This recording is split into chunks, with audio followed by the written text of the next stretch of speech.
Verið öll velkomin í dag sem fylgist með beint streymi frá Ingólfsstræti og gleðilegan hvíldardag.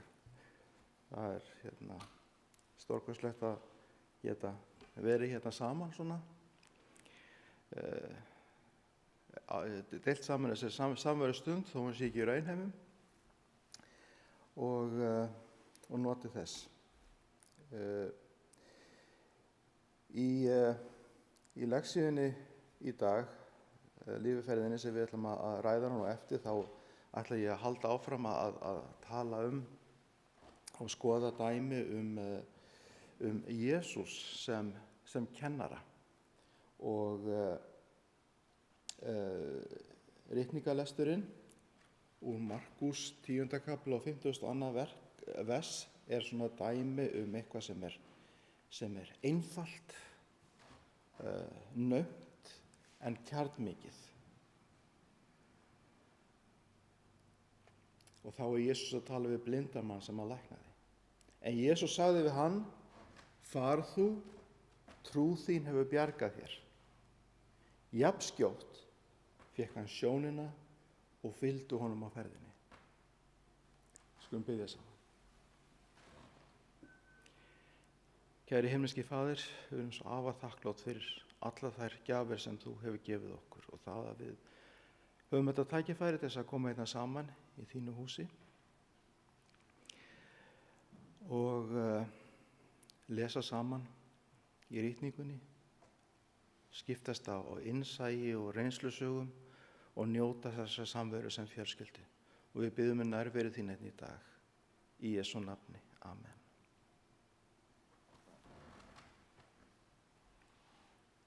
Og þá ætlum við næst að syngja sálminn númer 399, Frægi frosti sefur. Amen.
að bera fram nokkrar tilkynningar áður en við haldum áfram í dagskránni hjá okkur.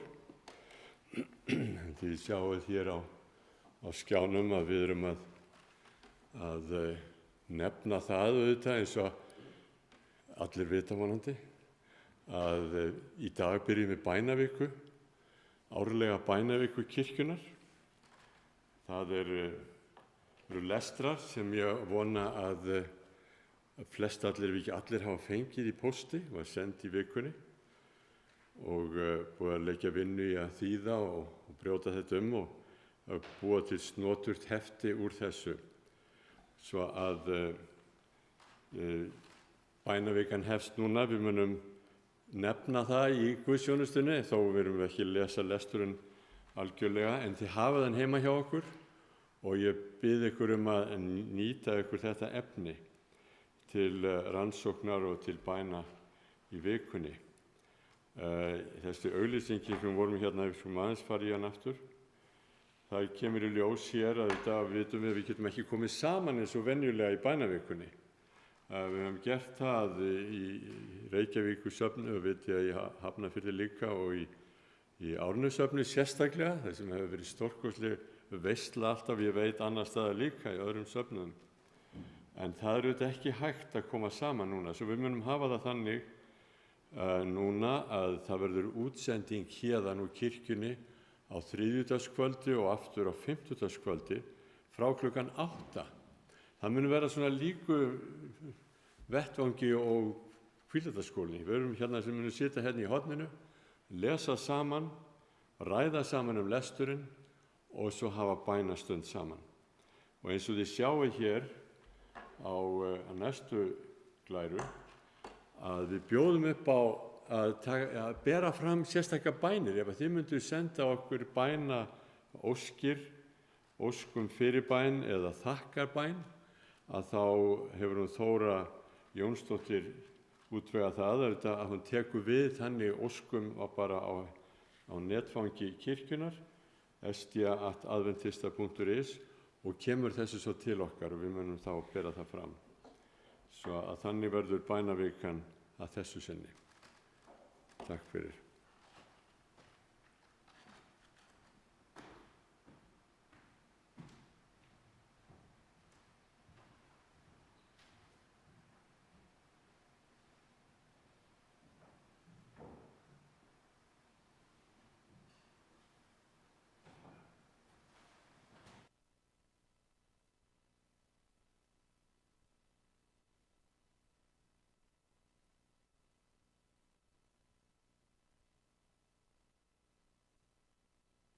metra. Ég vinn í skóla, við erum búin að raða upp heilli stofu eftir 2 metra. Vitið þið hvað komast margir í kennslustofu? Svona venjulega kennslustofu með 2 metra millibili. 9 til 12. 12 er alveg hámark, sko. Það er gaman að sjá okkur hérna í dag, þið sem sitja hérna, og enn og aftur býðið þeir velkomnir sem að fylgjast með streymi. Það hlakka til að fara yfir þetta efni. Þetta er alveg stórkostlega skemmtilegt, finnst mér allavega. Og skulum byrja Steinunn, það var östuð og bæn fyrir okkur. Kæri faðir, þakka þér fyrir að við getum komið saman. Svona fá, en við erum fleiri með þeim sem eru heima. Til þess að ræða þitt orð, læra mér þig og skoða það hvers konar kennari þú varst í þessu. Og bið þig að vera með okkur hér í þessu spjalli og að andi þinn megi ríkja hér. Og biðjum í þínu nafni. Amen.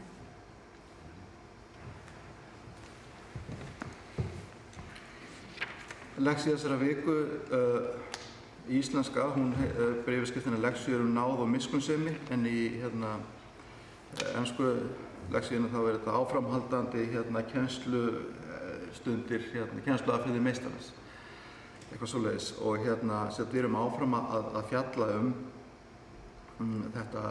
þetta hlutverk kennara og menntunar og umbreytandi.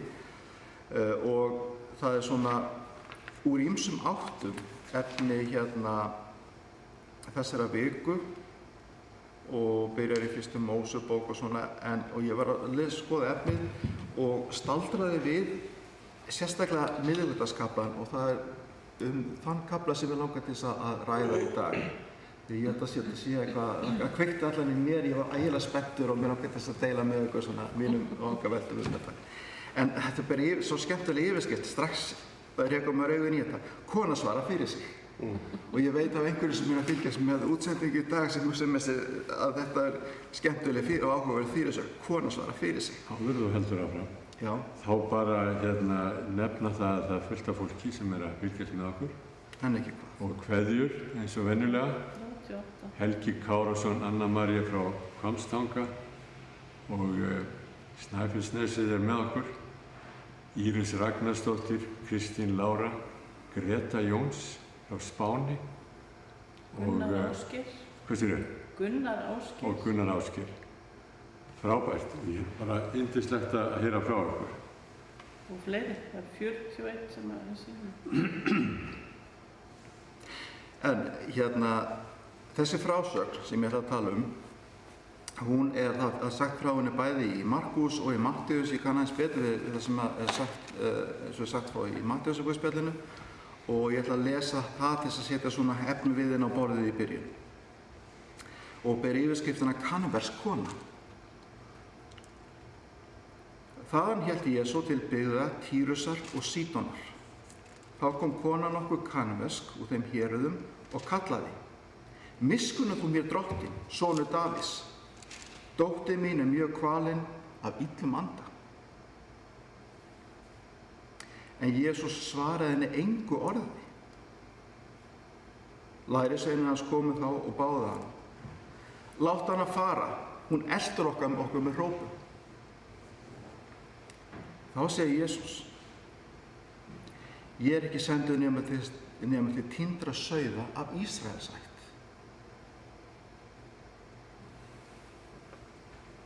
Og konan svarar aftur fyrir sig. Hún laut honum og sagði: Drottinn hjálpaðu mér. Og þá svarar Jesús aftur: Ekki sæmir að taka brauð barnanna og kasta því fyrir hundana. Heyrðu þið þetta? Áttuðu ykkur á þessu? Tilsvöku Jesú. Það hæfir ekki að taka brauð barnanna. Ég er komin hérna bara fyrir Ísraelsmenn. Og henda ég til hundana. Og konan segir: Satt er það, drottinn, þó eta hundarnir mola þá sem falla að borðum húsbændana.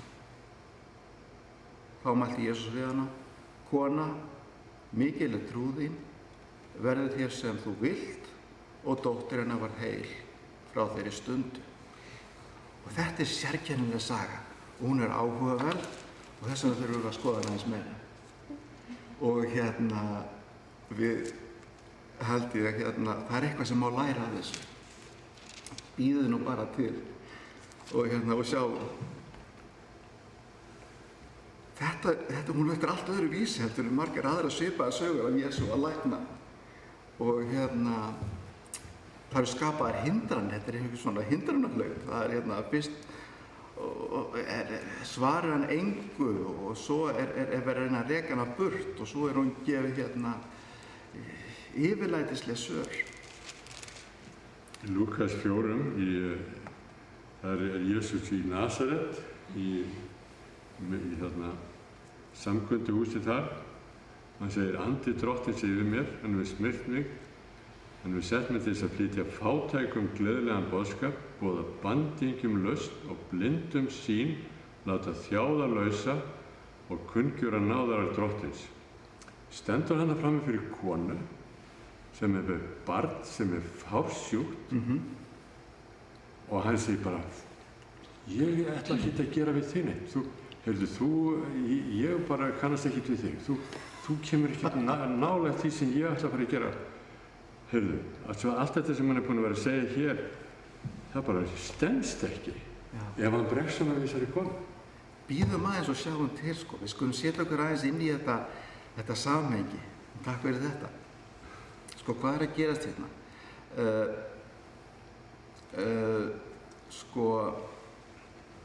Þetta byrjar á því að okkur sagt að Jesús hafi farið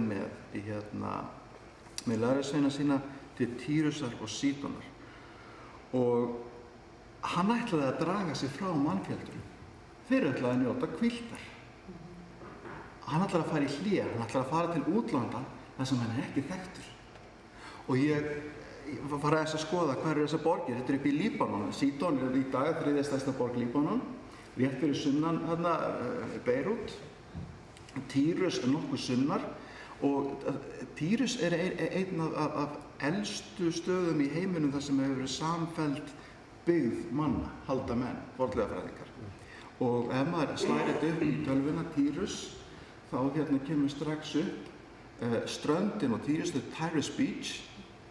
Spurningamerki er það besta geymda leyndarmál Miðjarðarhafsins og myndar af fólki að hlaupa á ströndinni því þetta er svo fallegt þarna.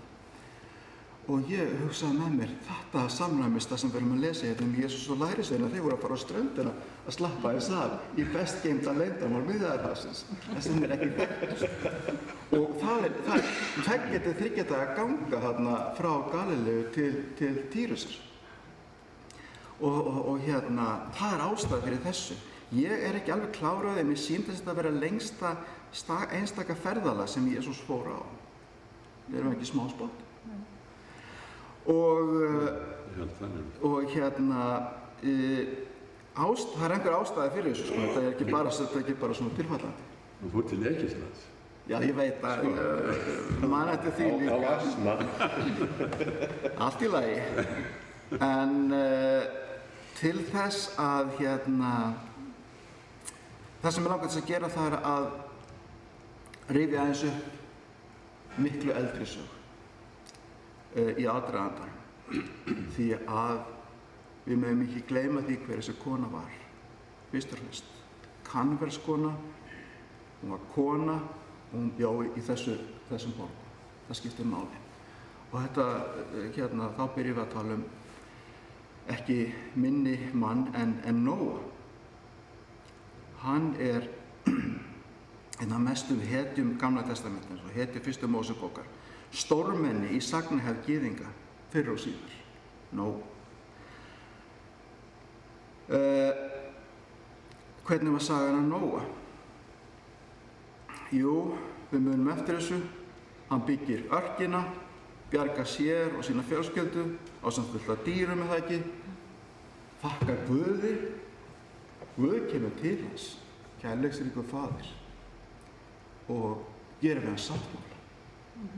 Og það liggur í orðinu sáttmála, hvað það er. Hann segir við Nóa, við erum sáttir, ég og þú.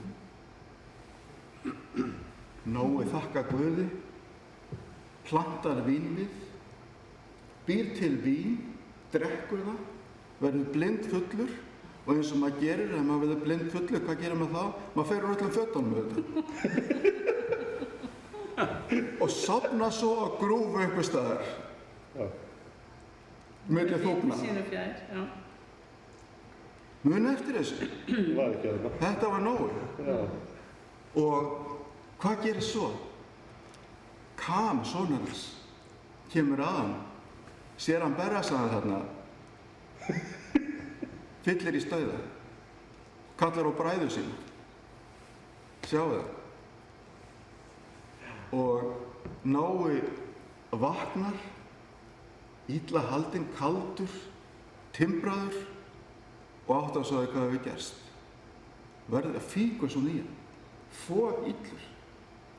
Nýbúinn að tala við Guð föður sinn og lýsir bölvun á Kam og alla afkomendur hans. Og það var ekkert lítið mál á þessum tíma að fá bölvun föður síns. Nei, það hefur Og faðirinn er bara útskúfan úr fjölskyldunni, gera hann brottrækan og afturkalla kærleik sinn út af þessu. Það er ekkert lítið mál. Og hver var sonur Kam? Hver var? Sonur Kam. Það var Kanan. Og hver var sonur? Já, það er Kanverjar, koma það. Og hver var sonur hans? Það var Sídon, sem að varð ættstór og ættfaðir, köllum við á Sídóníta. Er það ekki? Og það er aldrei fjallað um þessa Sídóníta í Gamla testamentinu, maður minn. Og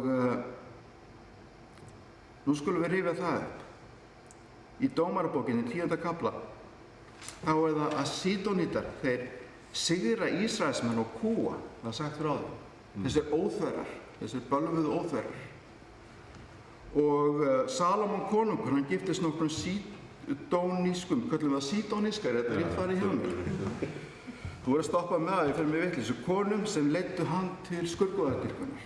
Og svo nokkra kynslóðum seinna, þá var það munið eftir Ahab konungur, sem giftist hinni sídónísku prinsuni Jezabel. Og við munum eftir öllu vandræði sem að koma út úr því, skurðgoðadýrkun og tómt vesinn í kringum þetta fólk. Endalaust vandræði kringum það. Jesaja, hann spáir Sídónítum hræðilegum örlögum og segir með þeim að þeir að skammast því. Ekkert minna. Jeremías spámaður, hann talar dag þar sem engin hjálp verður fyrir Sídón. Og Esekiel, hann lætur ekki sig vanta í þessum félagskap. Hann segir Sídóníta liggja óumskorna í skömm sinni. Og það er þess að samdóma álit allra helstu stórmenna Gamla testamentisins að Sídónítar er óumdeilanleg illmenni sögunnar. Þau voru það þá og báru enn þessa bölvun drykkvelds afa ættfeðra síns á tímum Jesú.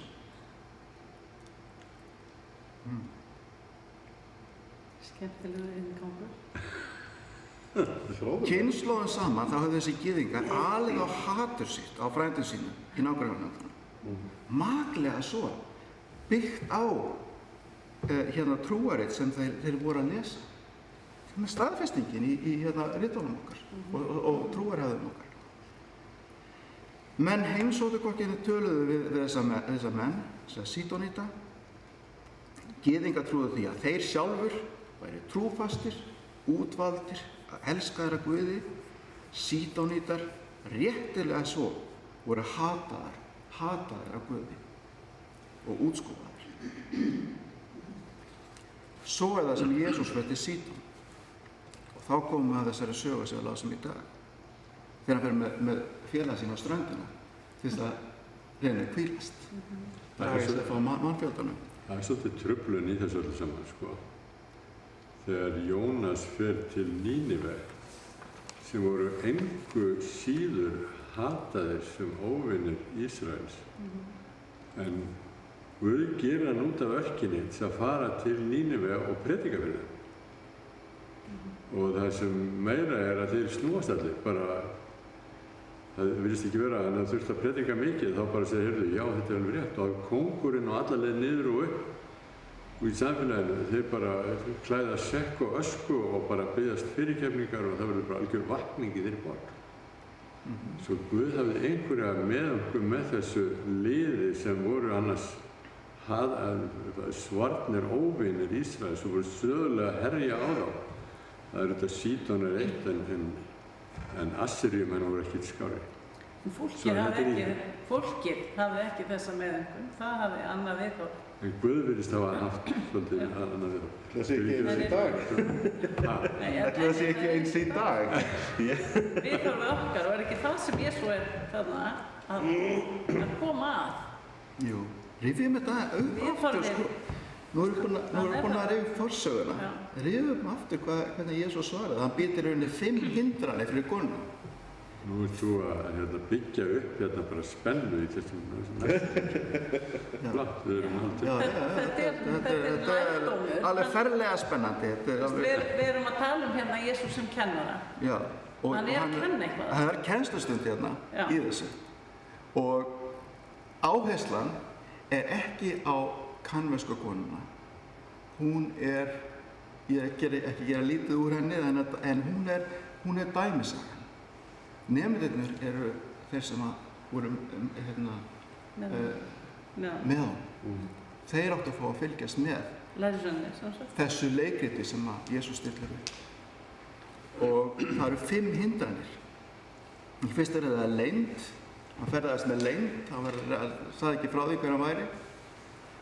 Það er í öðru lagi að þögn Jesú, hann svarar ekki í fyrstu. Í þriðja lagi var það andúð lærisveinanna að reyna að losna við það. Í fjórða lagi þá er það að það er því sem virðist vera útilokandi viðhorf Jesú. Ég er bara hérna til þess að tala við Ísraelsmenn og frelsa þá. Og í 5. lagi í lokum þá er það þessi afleita yfirlýsing Jesú að hann ætlar ekki að gefa hundunum mat barnanna, sem er erfiður kaleikur að kyngja komandi frá vöru Jesú. En jafnvel hundarnir fá mólana frá húsbóndanum, grátbiður konum. Og sko þegar hún segir þetta, þegar kennslustundin er komin, þegar leikritið er lokið, þá opnar Jesús dyr himnaríkis upp á gátt fyrir konuna og segir, býður hana velkomna. En ef að hann ætlaði ekki að tala við þessa konu eða þetta fólki, þannig hvað í óskum er hann að gera það þá? Þess að fara í einhverja margradlega ferð út í einhvern svæði sem var bara allt fullt af heiðingjum og vondu fólki, það mátti ekki eins og hreyfa við það. Hann er nefnilega ekki að fara að hvíla sig, hann er að fara að kenna lærisveinum sína leksi. Hann er að fara með þá. Sjáu þið strá, og það sem er svo magnað við þessa kennslustund, hann er með þarna unga karlkyns lærisveina og þeir eru aldeilis afkomendur sinna kynslóðar og sinna trúarhefðar sem við erum búin að rifja hérna. Þeir eru fyrirlíta útlendinga, kvenfólk og minnumáttar. Og þeir ákváðu það ekki. Þeir eru eins og við öll afurð okkar menningar. Og í staðinn fyrir að stilla það upp í ströndina í hálfhringi kringu sig og segja strákar þið að hætta að hugsa svona, þá er búin til og fá þá upp á móti sér, þá fer með á staðinn, býr til söguna og þeir þurfa að ganga tilbaka til Galileu í 3 daga. Þetta er vettvangsferð. Hvað eru þeir að hugsa? Þetta er vettvangsferð. Maður fer með börnin í vettvangsferð. Ég ætla bara að segja, hérna eru 2 kennarar. Hvernig getur maður notað svona kennslaraferðir? Þetta er allt í lagi. Þetta er langt best. Það virkar. Það sem magnað með það þegar Jesús er að búa til dæmi eða segja dæmisögur og búa til líkingar svona, að hann fer ekki beint að því að einhvern veginn leiðrétta nemanda sinn sem getur þá farið í vörn, heldur hann býr til sviðsmynd sem er þannig gerð að hún gerir ekki, hún ræðst ekki beint að nemandanum. Þetta er reynslunám. Hann hefur tíma, hann hefur göngutúrn heimáttu til þess að velta þessu fyrir sér. Setja sjálfan sig í ólík hlutverk sögunar. Ég er nú bara að tala dæmisögur almennt og þá við þetta. Þess vegna eru það svo sterkar. Þess vegna munið við eftir þeim. Og hver hefur ekki lesið söguna 2 bræður, Lúkasarguðspjall, og geta sett sjálfan sig í hinn máta sig í öll ólíku hlutverki og þýðingin breytist, merking, kennslustundarinnar breytist. Og það er það að gerast. Þessi leyndardómurinn það að þeir eru þáttakendur í þessu. Þeir eru ekki bara áhorfendur að hlusta á eitthvað. Þeir eru verklegir þáttakendur í fræðslunni. Þetta er bara meistarakennari sem getur gert þetta. En Indra, hvað svo? Áður en klukkan verður 12. Hvað svo? Já, sko, Jesús var ekkert að gera neitt lítið. Hann var bara að, þú veist, þegar ég segja sko ráðast á kjarnagildum, hann er að, ég veit ekki hvað það er rétt að orða þetta ráðast á, en hann er að augra, hann er eitthvað að konfrontera sko grundvallar hugmyndafræði, trúar hugmyndafræði sem byggir á stöðugum grunni Gamla testamentisins, í skjóli ritninganna, kynslóðum ofan á kynslóðum saman, kom þessar hetjusögur þar sem sítónítar eru bölvaðir óvinir. Og Jesús kom til þess að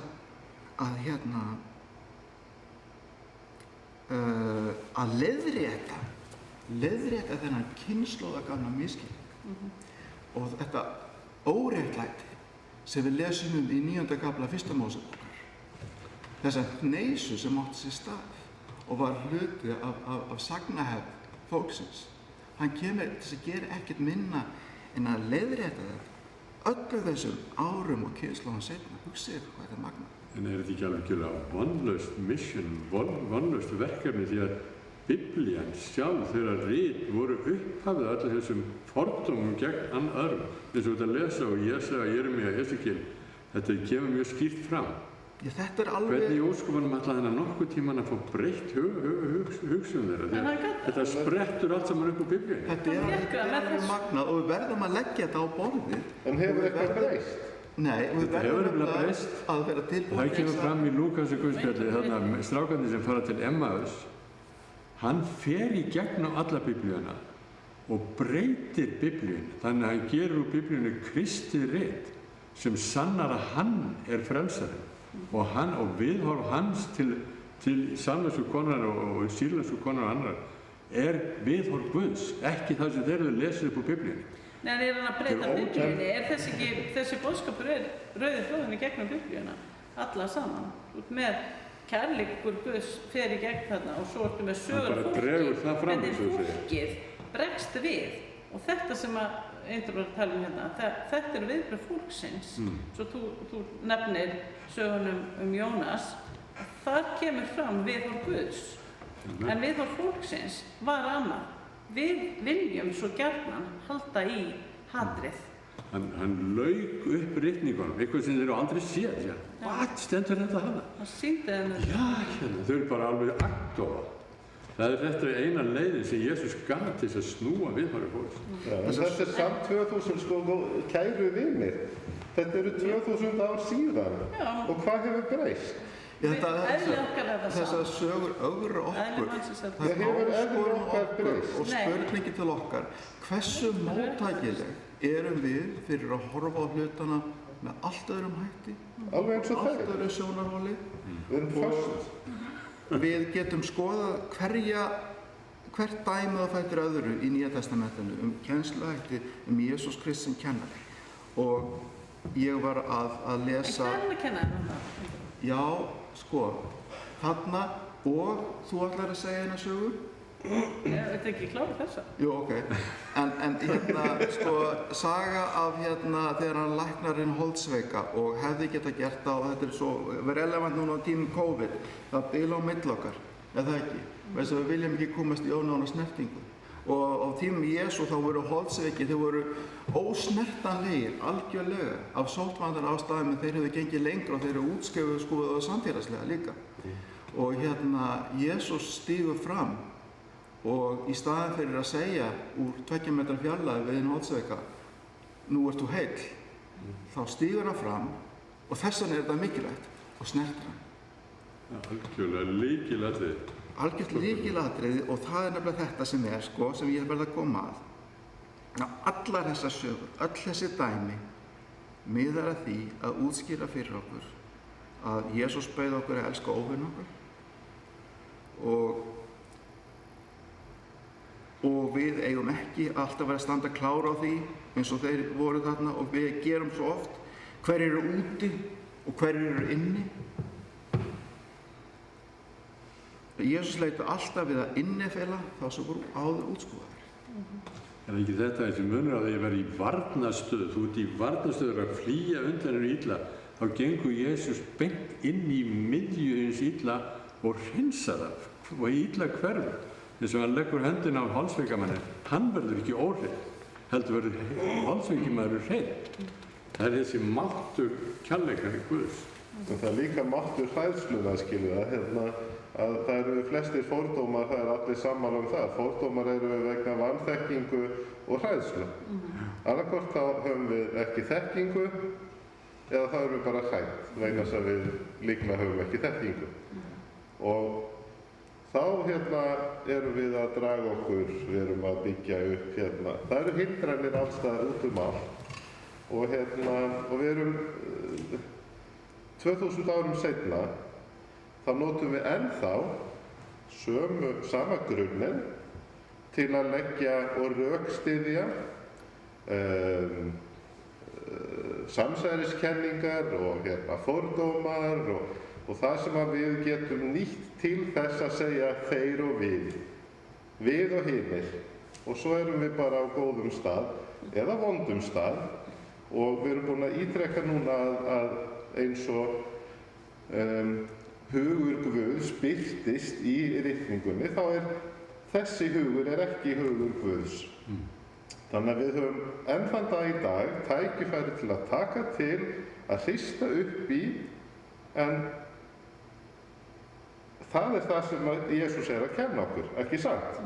Að losa okkur úr viðjum fortíðarinnar, úr öllu því sem að það ekki rétt? Og erum við að gera það?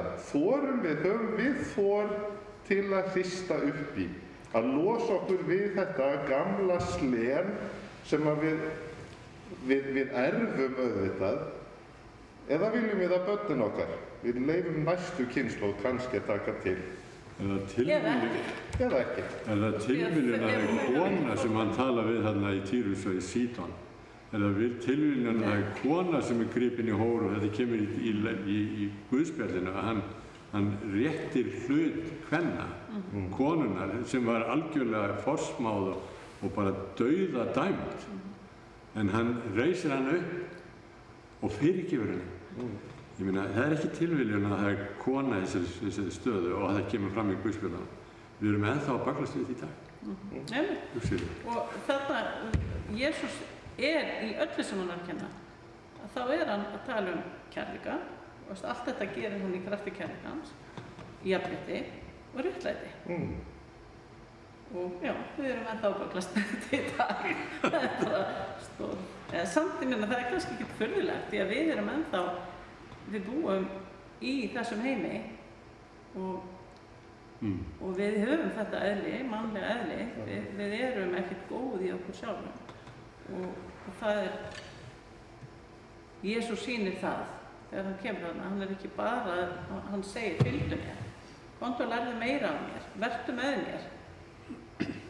Þannig geturðu orðið betri manneskja. Þetta gerist ekkert eitthvað bara svona að við breytumst.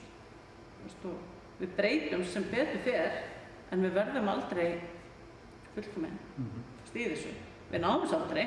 Það alltaf eitthvað sem við getum alltaf lært eitthvað af hverjum einasta degi. Við skulum samt ekki nota það sem svona, út af því við getum það ekki, þá Nei, við eigum að taka eitt skref í dag. Já, og það annað á morgun. Og það það sem Jesús segir, vertu með mér, og þá mun breytingin eiga sér stað. Að rétta hlut kvenna, að rétta hlut allra þeirra sem minna mega sín, að rétta hlut þeirra sem að snerta þá sem óhreinir, sko. Já, og óhreinir, það náttúrulega bara fyrst og fremst huglægt. Og þarna höfðu þeir líka það viðhorf að allir sem voru veikir, allt sem ef það var eitthvað að þér, þá hafðu þeir gert eitthvað. Það var þér að kenna. Og þá þessi saga Bartimeus blinda, sem situr þarna á vegkantinum og að betla og enginn, sumir henda einhver í hann, en það ekkert eitthvað að vera að sýna honum kærleika, fólk ekkert að, og svo byrjar hann að kalla á Jesú og það bara, þegi þú. Þú ert ekki neitt, það eitthvað að þér, þó það ekki nema það að hann væri blindur, það var nóg, og hann var bara útskúfaður á fyrirlitinn og hann gefst ekki upp. Það það sem líka, við eigum ekki, konan gefst ekki upp, hann gefst ekki upp, hann kallar bara hærra, hann öskrar. Og hvað gerir það? Og Jesús segir, komið með hann til mín. Þegar lærsunir, þeir vilja ekki þetta heldur. Nei, ekki konur, ekki börn, ekki veika, ekki blinda, það á ekki að vera neitt að neinum. Og hann segir, leiði hann til mín, og hann spyr Bartimeus, þarna svarar hann hratt, sko. Bartimeus þarf ekkert að suða í Jesú eins og konan, en þarna voru lærisveinarnir líka að læra eitthvað. Og hann spyr hann, hvað viltu að ég geri? Og hann segir, ég vil fá sjónina, og hann fær sjónina. Er það ekki svolítið skrítið spurning? Jú, þetta vissi hann alveg. Maður er bara blindur, hvað vantar þig? Einmitt, hvað vantar þig? Bara að hafa nefnt þetta er uppáhald saga Steinunnar frá því að maður lítið stúlka og Biblíunni, sagan af Bartimeus blinda, eða ekki? Það er ekki rétt hjá mér? Þú veist að segja mér hérna á undan og þetta er bara atriði hérna sem við meðum ekki alveg sneiða hjá, sko. Sagan af Bartimeus blinda og þetta ritningateksta sem ég las hérna úr Markús 10. Jesús segir við blindamann, far þú, trú þínu við bjarga þér, jafnskjótt fékk hann sjónina og fylgdu honum á ferðinni. Og það er nefnilega atriði sem ég vil endilega koma að, það er hvað kennsluaðferðir Jesús voru ólíkar og einstaklingsbundnar og í samræmi við kringumstæður. Hér höfum við þessa frásögn, eins og þú ert að segja, í Týrus höfum við allt aðra útgáfu sem er okkur sér að framandi og skrítin, hún er ekki samræmi finnst okkur. Kristinn ára að spyrja hvort að hann hefur verið að reyna trú þessara konu þarna upp í Sídon. Þú nefndir þetta líka við með Steinu, þú veist, mér finnst ekki, það gæti verið ég rangt fyrir mér, en mér finnst það einhvern veginn ekki verið alveg, fellur ekki alveg inn í hvernig ég hugsa þetta, en kannski er það rétt. Það er svona eitthvað sem okkur hefur verið kennt. En er það ekki auðveldasta skýring? Því að annars virðist vera eins og Jesús hafi skipt skoðun og hann var náttúrulega aldrei nokkuð tímann hafa skipt skoðun. Er það nokkuð í einhverju frásögn? Hann var samkvæmur. Þannig að hann, ég samkvæmur sko, ég horfði á rosalega góða fyrirlestra og þú líka á GFLS, alveg magnað. Og maður má aldrei, ef maður hefur komið einhverja yfirlýsingu og svo hefur maður bara öðlast betri skilning, það er engin hætta og það er ekkert neyðarlegt við það að skipta skoðun. En það er hins vegar stundum svolítið erfitt eftir því hversu hörð og há og skýr og yfirlýsingin hefur verið gefin. En ég held að það hafi ekki verið það þarna. Hann ætlaði ekki að taka brauðið frá börnunum og gefa hundunum. Hann var að ögra fólkinu sem var að hlusta. En hérna kemur þessi atriði sem að þrátt fyrir allt er svo áhugavert. Stundum læknir hann fólk bara strax. Stundum á yfirborðinu allan virðist vera aðeins einhvern veginn að reyna trú þeirra. Ég er ekki alveg áskrifandi af, en og stundum er það þannig að einstaklingurinn eins og í Markús fylgir honum strax á ferðinni. Stundum langar einstaklingurinn að fylgja en Jesús segir nei, þú kemur ekki. Höfum við tíma til að rifja efstu söguna sem er syngvoru megin við þessa frásögninni í Markús og Matthías, þá er saga frá Dekapolis. Þetta er eiginlega svona samloku þarna á milli, sko, og við vorum að tala þetta Þið veitum hvað Dekapolis er, ekki? Jú. Já, þarna hinum við vatnið. Það er sem búa heiðingjar bara. Já, það er bara ómögulegir útskrifaðir menn og Jesús fer þarna í hvað er þetta í Markús 5 með það ekki, þá lítur að vera í Markús 3 af þetta Dekapolis. Við rættum þetta fyrir nokkrum vikum síðan, mann Erik, og hann fer þarna yfir og það mætir hún maður sem er með fullt af illum öndum. Jesús er eitthvað illa landar út, þeir fara í svínin og drukkna og við skulum ekki kafa okkur í þá sögu, hún er nógu skrítin eins og hún stendur. Þetta er ekki að punkturinn. Punkturinn er að maðurinn segir, nú langar mér að fylgja þér. Og Jesús segir, nei, þú kemur ekki með mér. Og okkur finnst það svolítið skrítið endasleppt. Svo gerist þetta í Týrus og Sídon og næsta sem gerist, smá efni á milli en svona fljótlega, fyrir hann aftur til Dekapolis. Hvað gerist þá, Erik? Eftir að hafa verið að tala við þessa konu hann upp í Sídon, þá fer hann og byrjar bara að predika. Já. Og það virðist vera alveg múra margmenni. Það er ekki 4.000 manns eitthvað svolítið sem mæta honum. Bara karlar, sko. Það er ekki verið að telja konur og börn. Og þess vegna sem að þessi náungi átti ekki fylgjónum. En hann átti að vera eftir heima og segja frá. Hann búinn að vera að vinna sína vinnu? Já. Svona líka. Og punkturinn er sko, svo ég bara hafa þetta stöðt, er það að ólíka kringumstæður, ólíka fólk, aðeins ólíkar aðferðir. En hérna... Þeir mæta þörfum fólks. Já. Þú sér hvað Jesús segir. Já. Þú sér hvað Jesús segir við þennan auðvitað mann sem búinn að vera þarna að berja sjálfan sig með grjóti og vera í hrekkjum. Far heim til þín og þinna, til fjölskyldunar og náina og segð þeim hve mikið Drottinn hefur gert fyrir þig og verið þér miskunnsamur og verið þér, svo hann bara, það er ekki auðvelt endilega að vitna fyrir sína eigin fólki, það er ekki alltaf að fólk tekur því auðvelt, það er ekki auðvelt að koma heim og segja, heyrðu nú. En allavega hefur hann virkað, hann hefur bara náður rosalega tökum á þessu, þetta er farið eins og eldur í sinu á milli fólksins. Hann tekur ekki fólki úr þeim aðstæðum þar sem að fólk getur viknað. Náttúrulega ef að menn loka sig af í einu rými og halleluja, bara syngjum saman og gaman, en það virkar ekkert á hina sem eru heima hjá okkur þannig að ef við ætlum að elska náungan, ef hann er alltaf með okkur í kirkjuna, það er ekkert rosalega erfitt eða það er ekki mikil tækifæri til að segja góðu fréttirnar. Þannig að mér finnst ég sjá það líka þarna að hann skilur fólki eftir þar sem að það getur haft áhrif. En líka með eitthvað í höndunum til þess að bera fram. Ég var, þið viti hvernig ég var, þið viti öll hvernig ég var, en sjáðu mig núna. Og hvað gerist? Þetta er ekki sem ég gerði sjálfur. Það kom hérna maður og hann gerði þetta fyrir mig. Og ég bara boða ykkur þennan mann. Gæti ekki verið að hann væri bara Messías. Er ekki eitthvað sem við myndum taka við? Persónulegur vitnisburður. Svona líka rosalega öflugur. En ég get ekki komið svona vitnisburð. Eða hvað? Get ég komið svo og sagt? Algjörlega.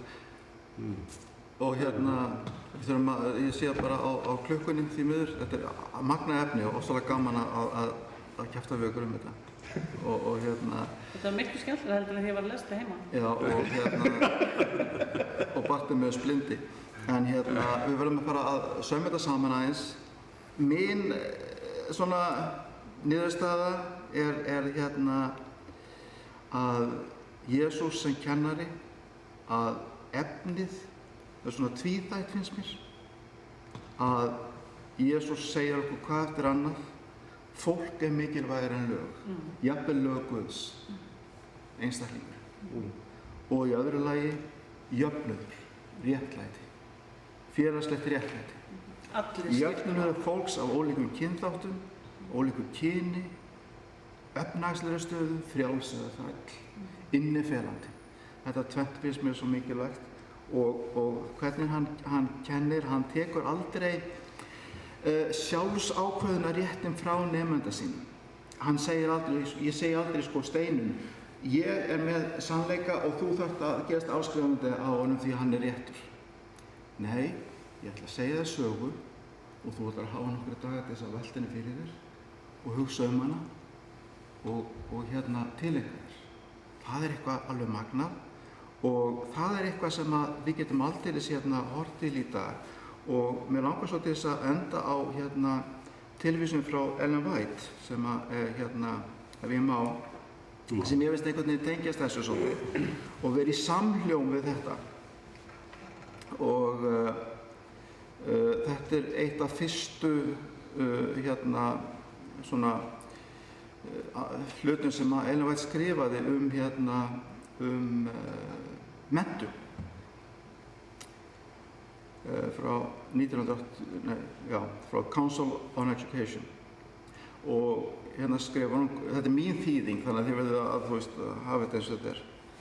Guð áfram að aldrei að hugur eins manns ætti að vera undir algeri stjórn annars og þeir sem leggja sig fram við að láta sérkenni nemenda sinna samlaga sínum eigin þannig að þeir verði hugur, vilji og samviska þeirra sjálf, skiljiði, taka sér uppvæðanlega ábyrgð.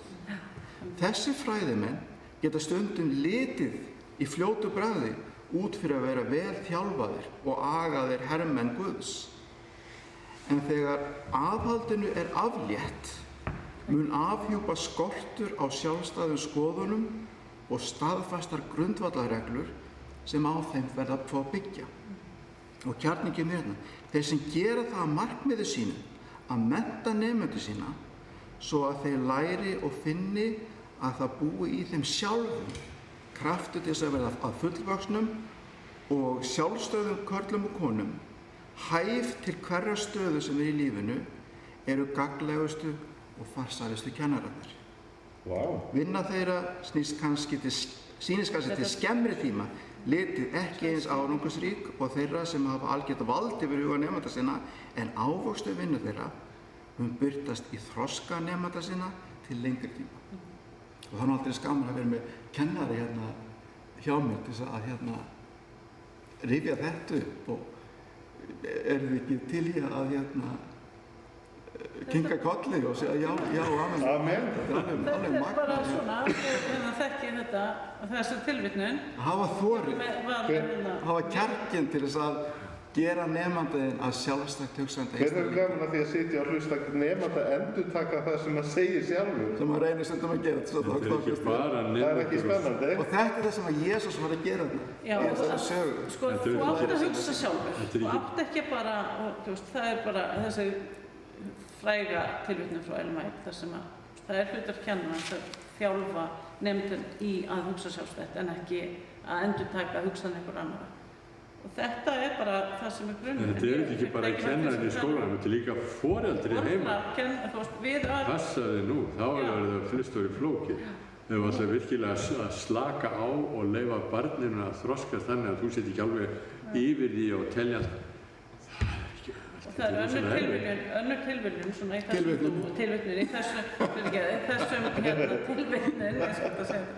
þessum dúr, þar sem þá er hún líka að tala við foreldra og þá segir hún, það eru sumir sem að státa stolt, monta sig yfir því að hafa algjört vald á börnum sínum.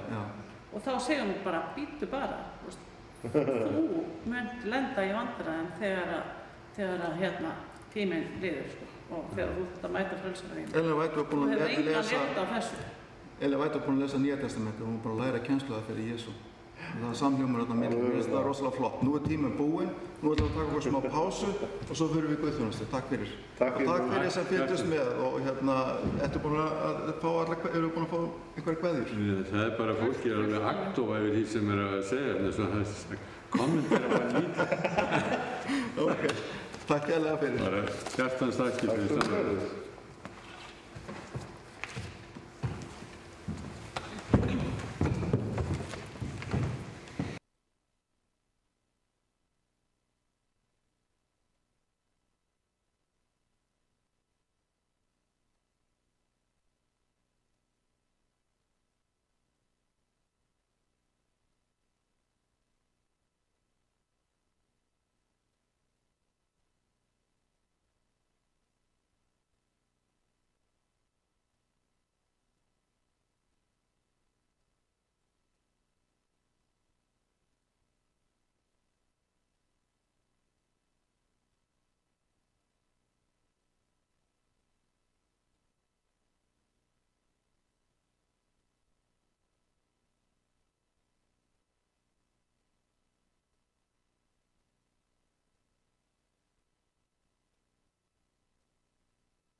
Verið enn og aftur velkomin hingað í útsetningu frá Ingólfsstræti í dag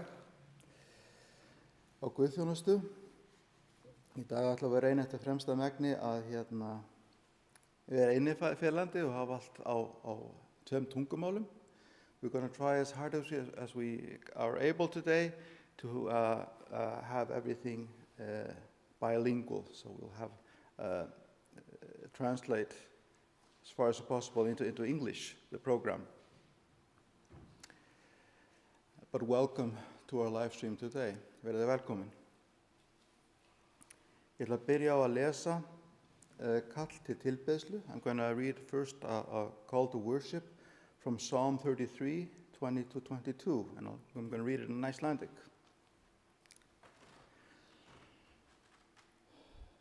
Við vonum á Drottin, hann hjálp vor og skjöldur. Yfir honum fagna hjarta vort, hans heilaga nafni treystum vér. Miskunn þín, Drottin, sé yfir oss, því að við vonum á þig.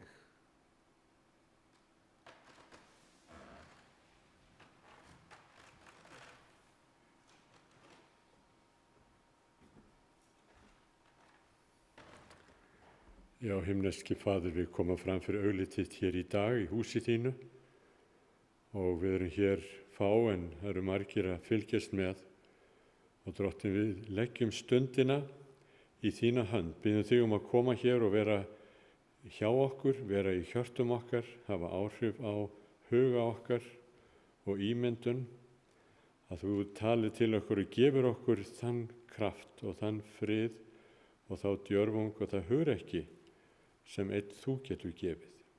Við erum blessun og nærveru anda þíns í Jesú nafni. Amen.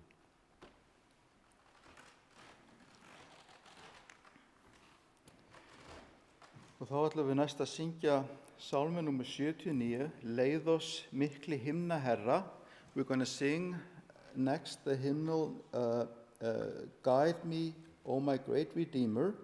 And this is hymn number 538 in the Adventist hymnal, and we can sing it in Icelandic or English as we prefer. Oh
Næsti dagskrárliður heitir gjafir til safnaðarsjóðs og í því samhengi langar mig til þess að bara benda ykkur á og minna ykkur á að í útsendingu okkar og heimasíðu þá eru uppgefin upplýsingar, bankaupplýsingar.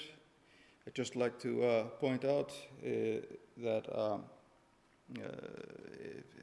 with regards to offering, that our banking details are given on our website if you would like to make any contribution and to support our work here. It's very well received. The scripture that I'm going to read today is from Isaiah 43, verses 1 to 3. Ritningarlestur dagsins í dag eru Jesaja 43. kapli, 1. til 3. vers. En nú segir Drottinn svo, sá sem skóp þig, Jakob, og myndaði þig, Ísrael. Óttast þú ekki, því að ég frelsa þig. Ég kalla á þig með nafni, þú ert minn. Gangið þú gegnum vötnin, er ég með þér. Gegnum vatnsföllin, þá flæða þau ekki yfir þig. Gangið þú gegnum eld, skalt þú ekki brenna þig, og loginn mun ekki granda þér. Því að ég, Drottinn, er Guð þinn. Ég, hinn heilagi Ísraels, frelsari þinn. Þú ert dýrmætur í augum mínum, mikils metinn, og ég elska þig.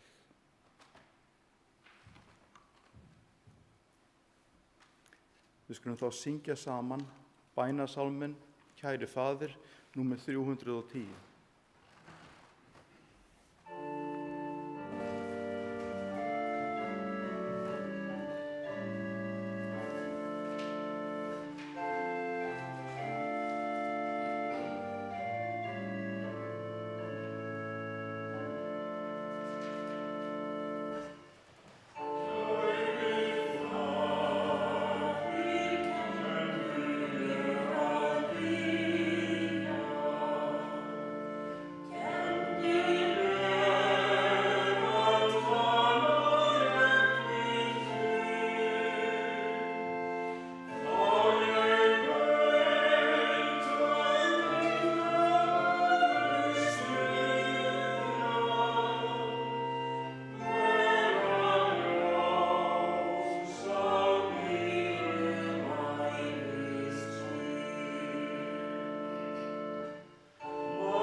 Today we are entering into a week of prayer, so it's well befitting that we gather now for to share a moment of prayer.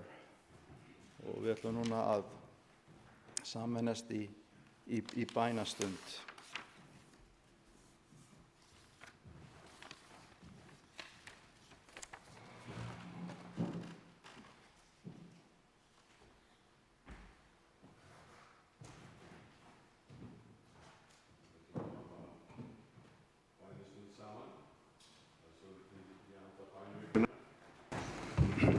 Þetta eins og við munum gera hérna líka á þriðjudaginn og fimmtudaginn, það var bænastund hér saman. En lestrarnir eru auðvitað komnir til, held ég, flestra, kannski ekki allra, en ég hvet auðvitað fólk til þess að nýta sér þessa lestra og lesa saman.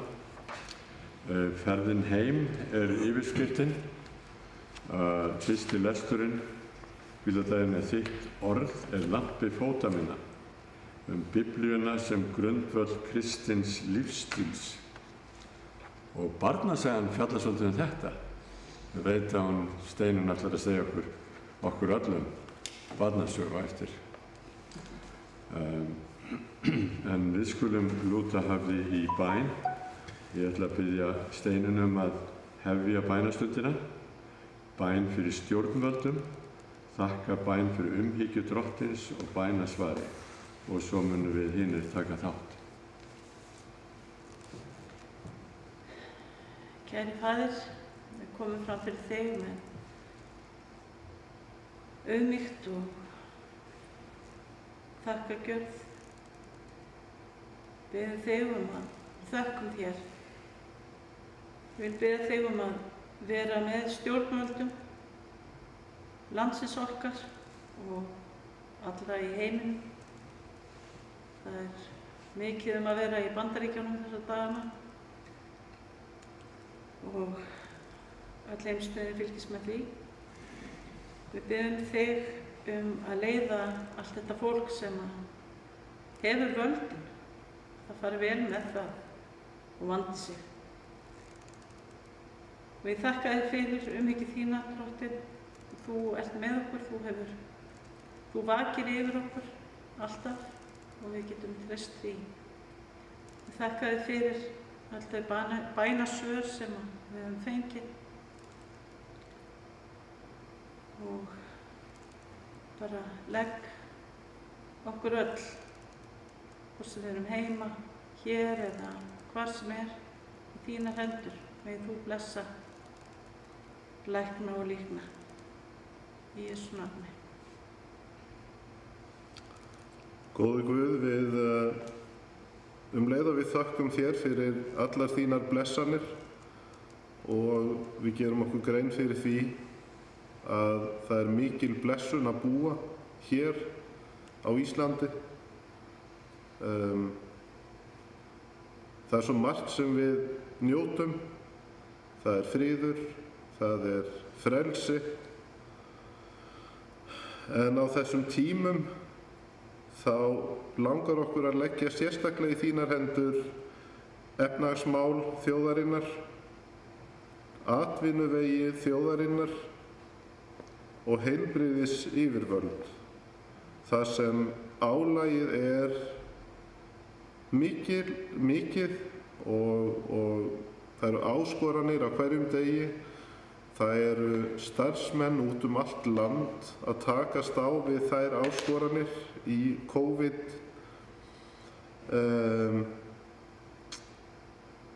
Og það er erfitt fyrir marga að sjá vonina og gleðin er víða, dálítið týnd.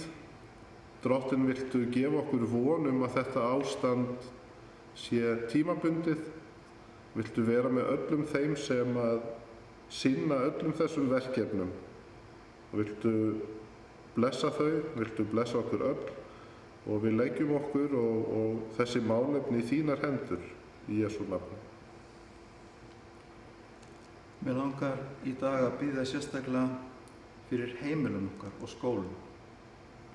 Fyrst og fremst kom komið fram hérna fyrir þér í þakklæti. Þökkum við fyrir það sem við höfum hérna í samfélaginu í kringum okkur. Að hér ríkir friður og sátt og öryggi. Við biðjum að þú mættir gefa okkur innsæi og anda fyrirgefningar og þolinmæðis inn á heimilinu. Að við mættum reyna eftir fremsta megni að koma fram með hvort annað innan heimilis. Af sama hættu þú að koma fram með okkur og sýnt okkur hlutverk foreldris, hlutverk fjölskyldumeðlims og hlutverk samfélagsins til stuðnings við hvert annað. Gefðu það við mættum horfa til þessu stórkostlega fordæmis inn á heimilinu. Og ég bið að þú blessir starf skóla, menntun. Þetta svo mikilvægt, sérstaklega á erfiðum tímum. Þeir eru óvissa í samfélaginu að menntastofnanir okkar. Þær megi áfram halda utanum yngri meðlimi samfélagsins, veita þeim stuðning, uppfræðslu og menntun sem svo mikilvæg. Og vertu sérstaklega með skólanum okkar í Suðurhlíð, þar sem er unnið stórkostlegt starf og við biðjum að þú verðir okkur miðlægur í öllu því verki, öllu því sem við tökum okkur þar fyrir hendur. Í Jesú nafni. Já, Drottni, ég vil einnig fá að koma fram fyrir þig, taka undir þessar bænir hér sem hér hafa stigið upp til þín og leggja sérstaklega líka fram bara kirkjun okkar og starf kirkjunar á þessum erfiðu tímum. Að Drottni, að við mættum leggja okkur fram við að vera þínir þjónar og feta í þín fótspor og hafa þitt viðhorf sem þú hafðir þegar þú varst hér á þessari jörð. Að þú varst einmitt sá sem tókst þátt í kringumstæðum þeirra sem minnst máttu sín og áttu í erfiðleikum. Að þú gafst af þér þessu fólki. Drottni, við eigum svo bágt með þetta en við þráum að fá að feta í þín fótspor og fá að verða undir áhrifum þíns anda. Nú bænavika, Drottinn, og ég bara bið þess að andi bænavikunar nái tökum á okkur, að við notum meiri tíma í að íhuga og að biðja og tala við þig og verða fyrir áhrifum þínum að fá inn þinn kraft. Það mætti verða vakning hjá okkur og umbreyting. Við mættum af djörfung takast á við hlutina. Við vitum að þú munt vel fyrir sjá og leysa úr öllum okkar vandræðum í þessum heimi og umfram allt ertu að búa fyrir okkur stað í eilífum heimkynnum sem allt fullkomið. Leggjum alla þessar hluti fyrir þig, Drottinn, og umfram allt að gefa okkur kraft til þess að þjóna þér. Blessaðu þína kirkju, blessaðu þitt starf og okkur öll, og við lofum þig og þökkum og biðjum í Jesú nafni. Amen.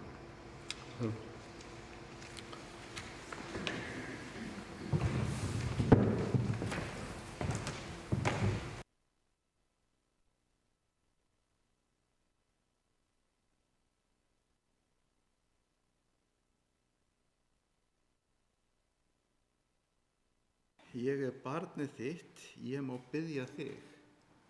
I'm pretty sure this hymn, children's hymn, is well known in English also, but we're going to sing it in Icelandic.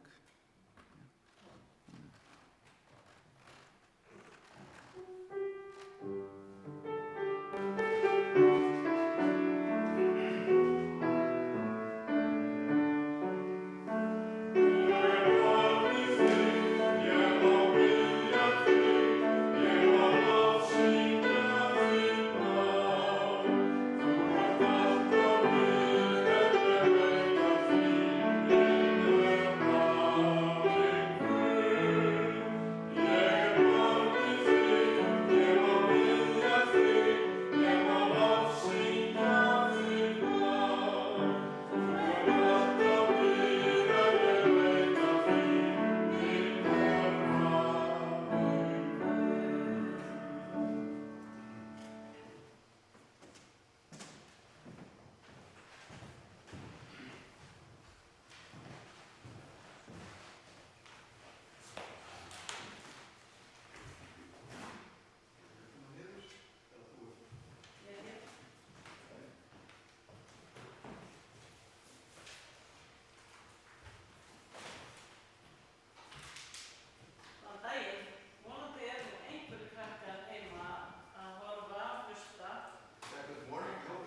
at home watching and listening. En ef ekki, þá þetta bara að saga fyrir fullorðna fólki. But if not, then the grown-ups can listen in. Hérna, Indru var að spyrja mig áðan því ég kom hvað ég væri eiginlega með. I was asking her this morning, what did she bring, this big book here? Ég ekki vissum að krakkar hafi mikið skoðað svona, jú, í skólanum þá svona landabréfabók.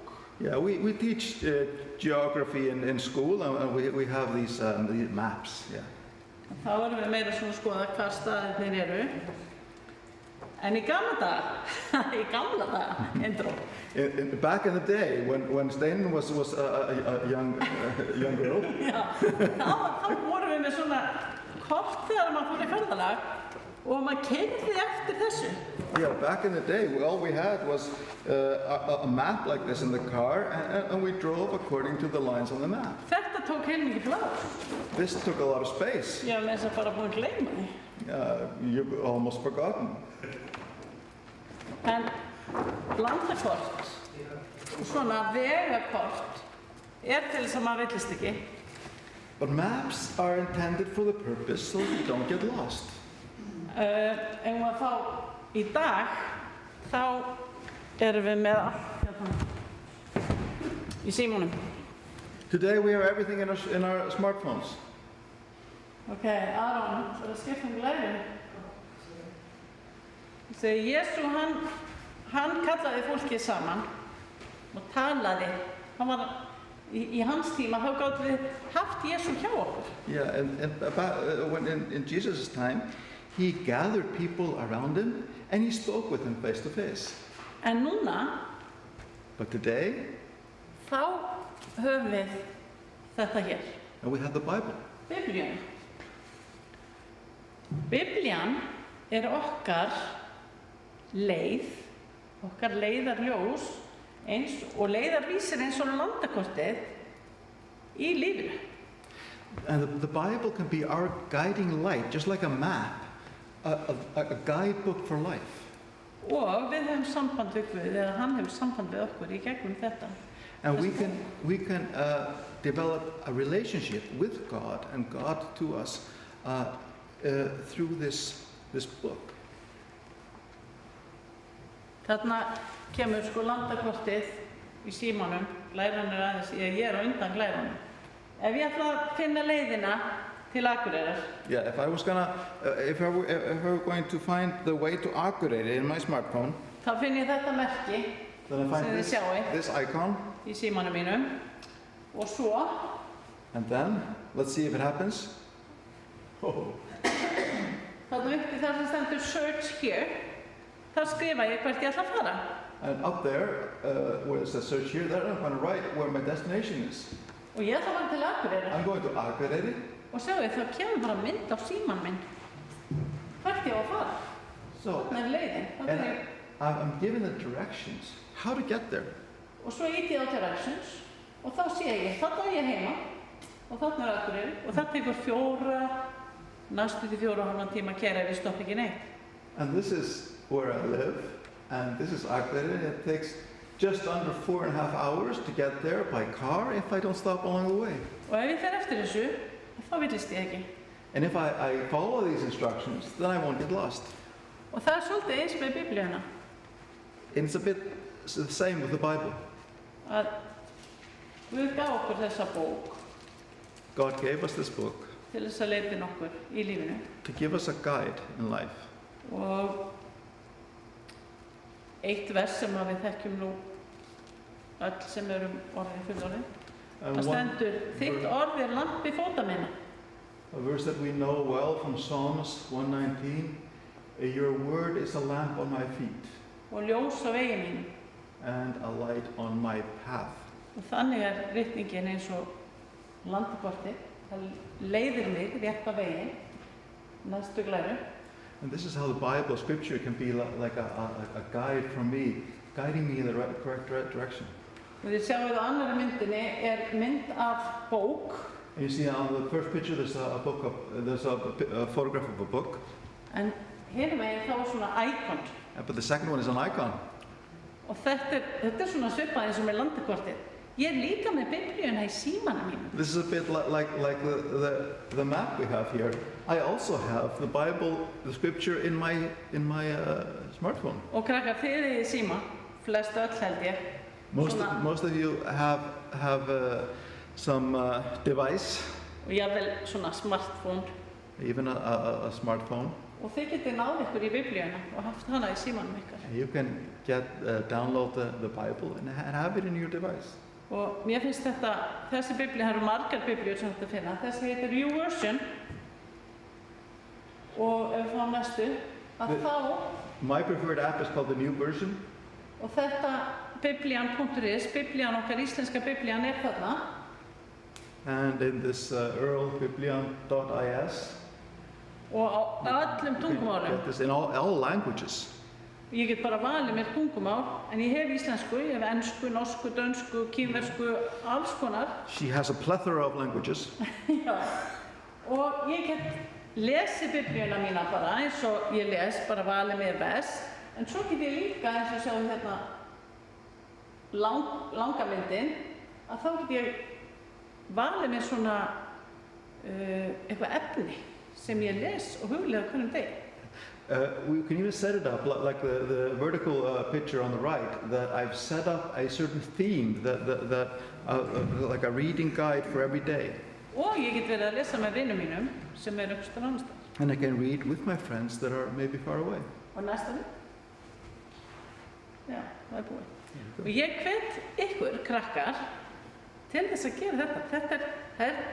Þá ef ég er með biblíun í símanum mínum, að þá getur þú lesið í henni hvenær sem og hvað sem Þú ert alltaf, eiginlega alltaf með síma með. Ég veit með þess að sumir eru með hann í vasanum í skólanum þegar ég kannski ekki gera það.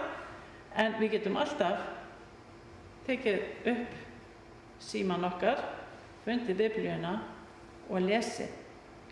I encourage you to do this because most of us have our smartphones at hand at all times. Even some of us sneak it in our pockets into school where we're not supposed to have it.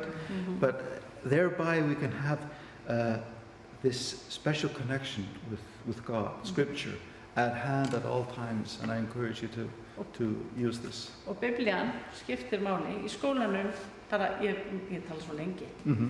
En hérna, ég er með biblíun á borðinu í skólanum og kennaraborðinu.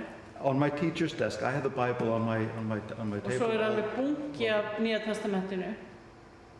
Og svo hérna, Then I have a stack of New Testaments. og svo gerist það ofta þegar kemur ný nemandi í skólan sem hefur aldrei séð þessa bók. And often a new student comes to school and has never seen this book. Og að því að það er svo margar á Nýja testamentinu, að þá spyr ég það oft, má ég eiga eina? And because I have a little stack of New Testaments, they sometimes ask, can I have one? Og mér finnst það frábært. En fyrir okkur sem höfum þetta alltaf, þá gleymum við gjarnan að lesa. And for me, that's especially exciting. But for us who always have the Bible at hand, sometimes we take it for granted. Og það minnir mig á að þetta sérstök bók. This reminds me that this is a special book. Þegar einhver kemur og segir, heyrðu, má ég eiga svona bók? Ég á enga svona. Og fer svo að lesa. And when someone comes and asks, can I have one? I don't have one, and starts reading, that's something special that happens. Svo ekki gleyma að lesa og vera í sambandi við Guð.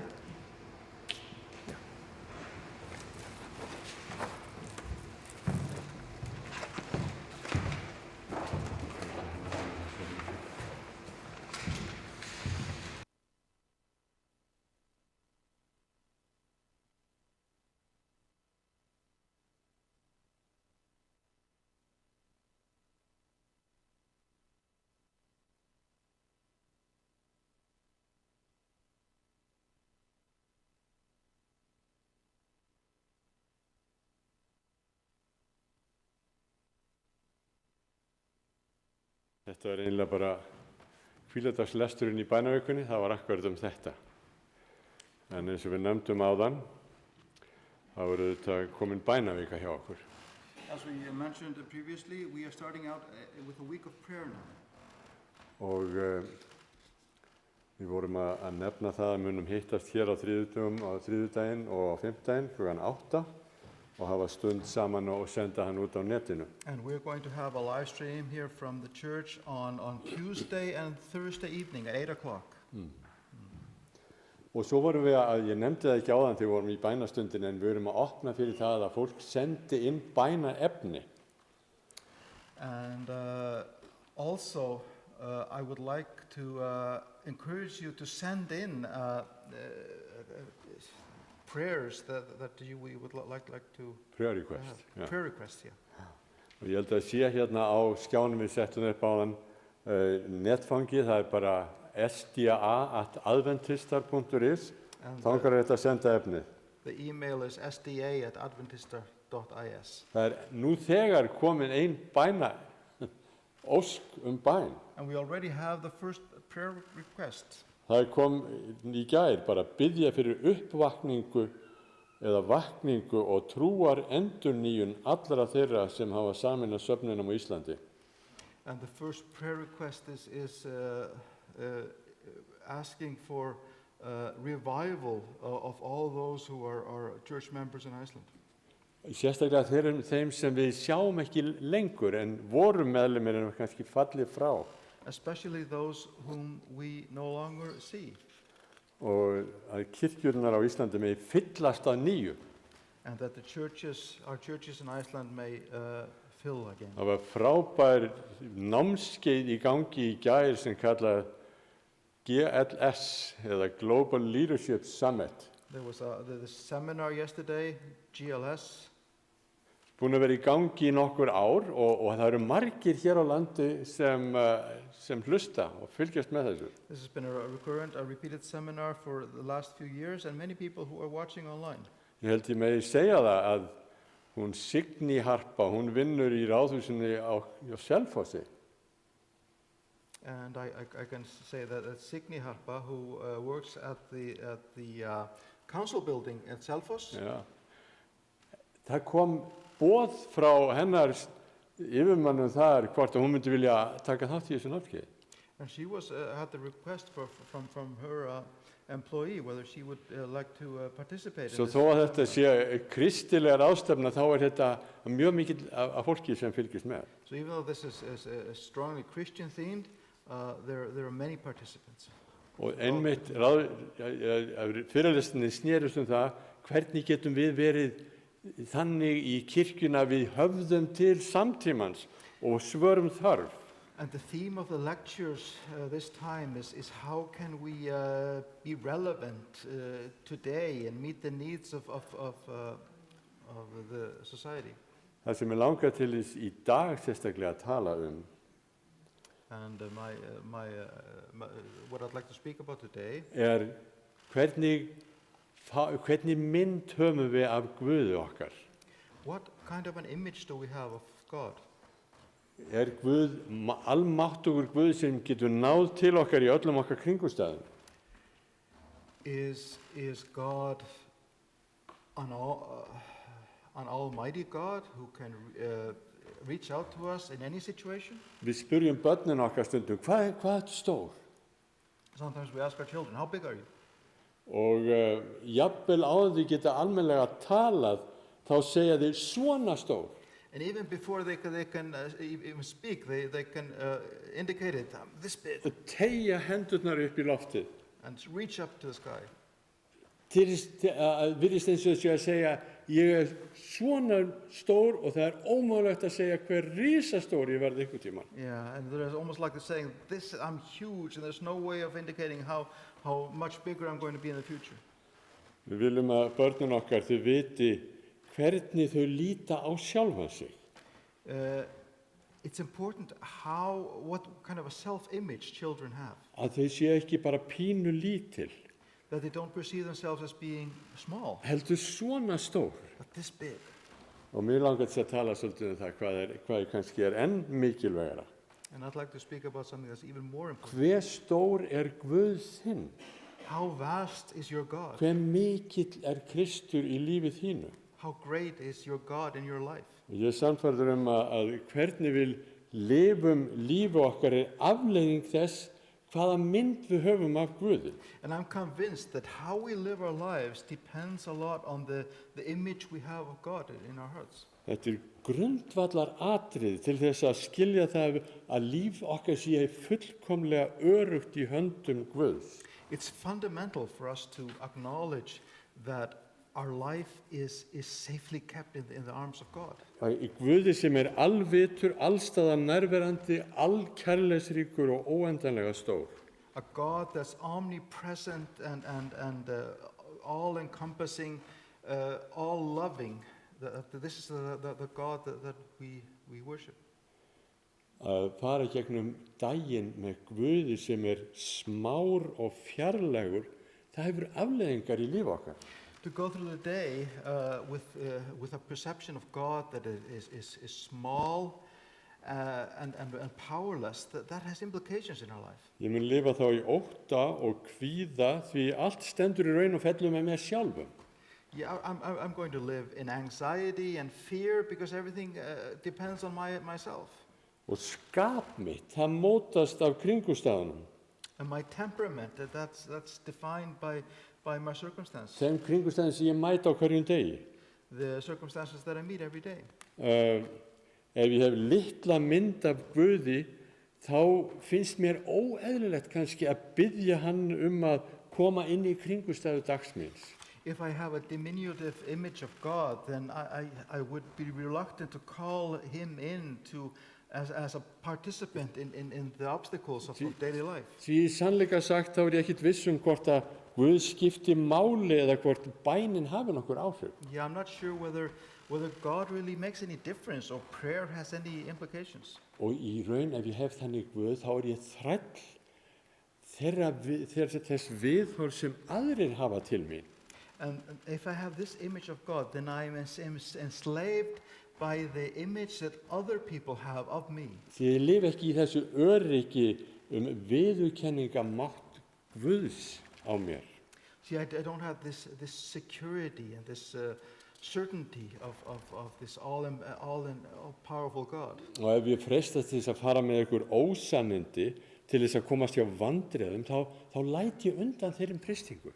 And if I'm tempted to say certain untruths in order to deflect some confrontations, then I'm easily tempted. Og ef ég get eigna mér einhvern heiður sem í raun ég á ekki skilið, en þá tek ég við þeim heiðri því ég trúi því ekki raun að Guð sjáu mig í leinum. And if I can adopt, I can adopt some praise that I don't deserve, then I will do that to make myself bigger. Og ég lifi með smáum Guði, þá það líf án trúar og ég tilbið án lotningar. If I live with a small God, then this is a life without faith og adoration. Yeah, adoration. Og ég þjóna án gleði og þjáist án vonar. And I serve without joy and without hope. Og lífið eiginlega, niðurstaðan líf í kyrrstöðu og ótta og skorti á framtíðarsýn. Life is static, full of fear.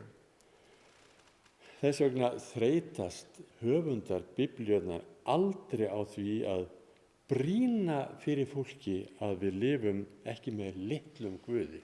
Therefore, in the Bible, constantly repeated this warning not to live with a small and limited God. Og benda á það að hver svo sem þörf okkar þá Guð stærri en þörf okkar. And we are reminded that regardless of what our needs are, our God is greater than our obstacles. Og hver svo sem hvaða veikleiki sem í lífi okkar, þá Guð sterkari heldur en sá veikleiki. And any weakness we might have, our God is greater than that weakness. Hvernig það að búa með Guði sem það stór? What's it like to live with a God that is so powerful? Mér langar til þess að við skoðum sögu úr Dómarabókinni sem fjalla svolítið þetta. Þekkið þessa sögu, við skulum fara yfir hana. I'd like for us to look at a story from Judges. Þetta saga sem gerðist í Ísrael áður en þeir fengu konung eins og Davíð til dæmis. And this happened in Israel before they had a king. Þau bjuggu þarna í fyrirheyrnarlandinu, þjóðin, en þau höfðu vandamál. They lived in the promised land that they had been given, but they had a problem.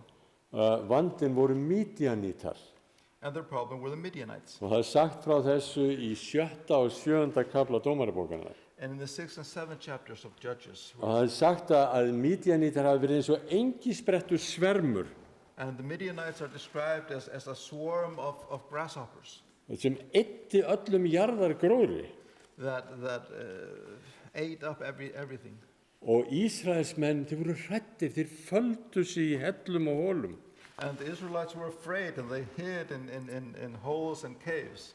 Og þó að þeir höfðu ekki veitt Guði mikla athygli, þá hrópuðu þeir nefn til Guðs hjálp.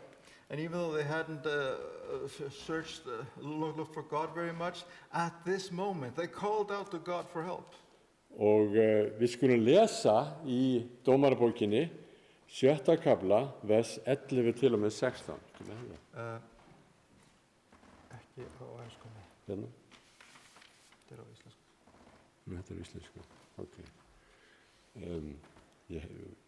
Ég held við séum með þetta á skján. Við erum bara að finna hérna þennan texta hérna á ensku. Dómarabókin, 7. kafli, versið 11 til og með 16.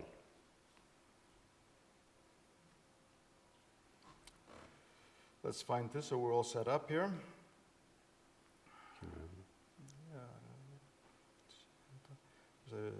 Sjötti kafli. 7. kafli, 11 til og með 16. Ég ætla að lesa þetta fyrst á íslensku. Þá kom engill drottins og settist undir eikina í Ofra, sem Jóas niðji Abiesers átti, en Gídeon var sonur hans. Og hann var að þreskja hveiti í vínþröng til þess að fela það fyrir Mídjan. Og engill drottins birtist honum og sagði við hann: Drottin er með þér hugrakki hermaður. Þá sagði Gídeon við hann: Ó, herra minn, sé Drottin með okkur, hví hefur þá allt þetta yfir okkur gengið?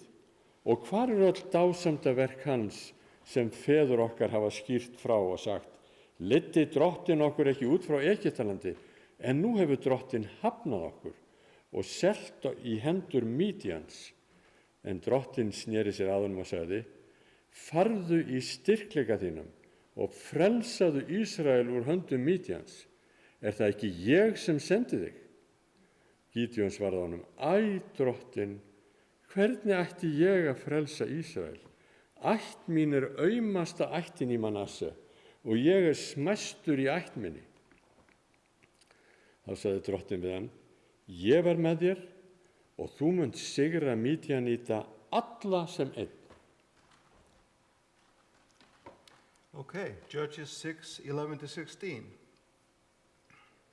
And there came an angel of the Lord and sat under an oak, which was in Ophrah, that pertained to Joas the Azarite, and his son Gideon threshed wheat by the winepress to hide it from the Midianites. And the angel of the Lord appeared to him and said to him, The Lord is with you, you mighty man of valor. And Gideon said to him, O my Lord, if the Lord be with us, why then has all this befallen us? And where be all his miracles, which our fathers told us of, saying, Did not the Lord bring us up from Egypt? But now the Lord has forsaken us and delivered us into the hands of the Midianites.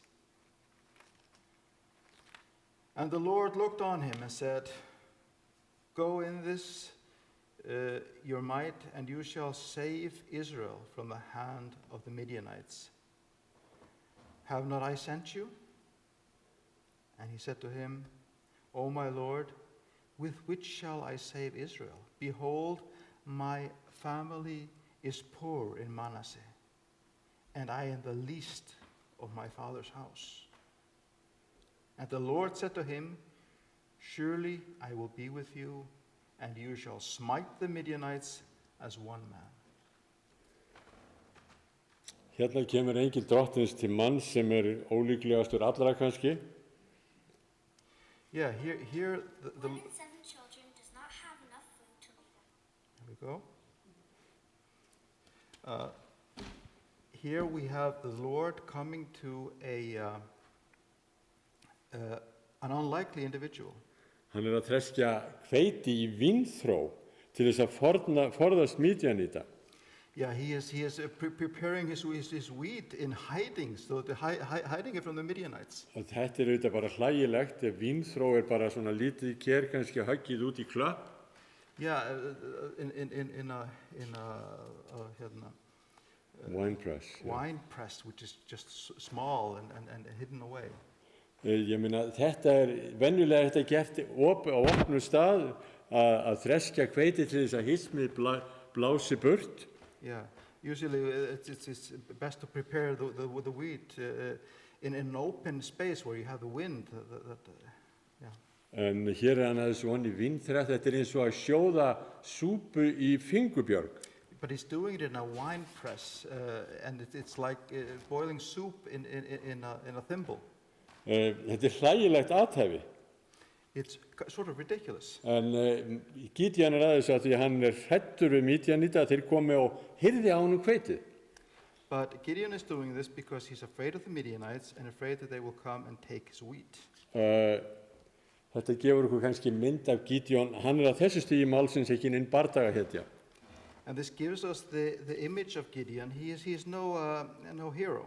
Hann ekki sjálfsöruggur og Gídeon þjónaði Guði sem í hans huga var fjarlægur.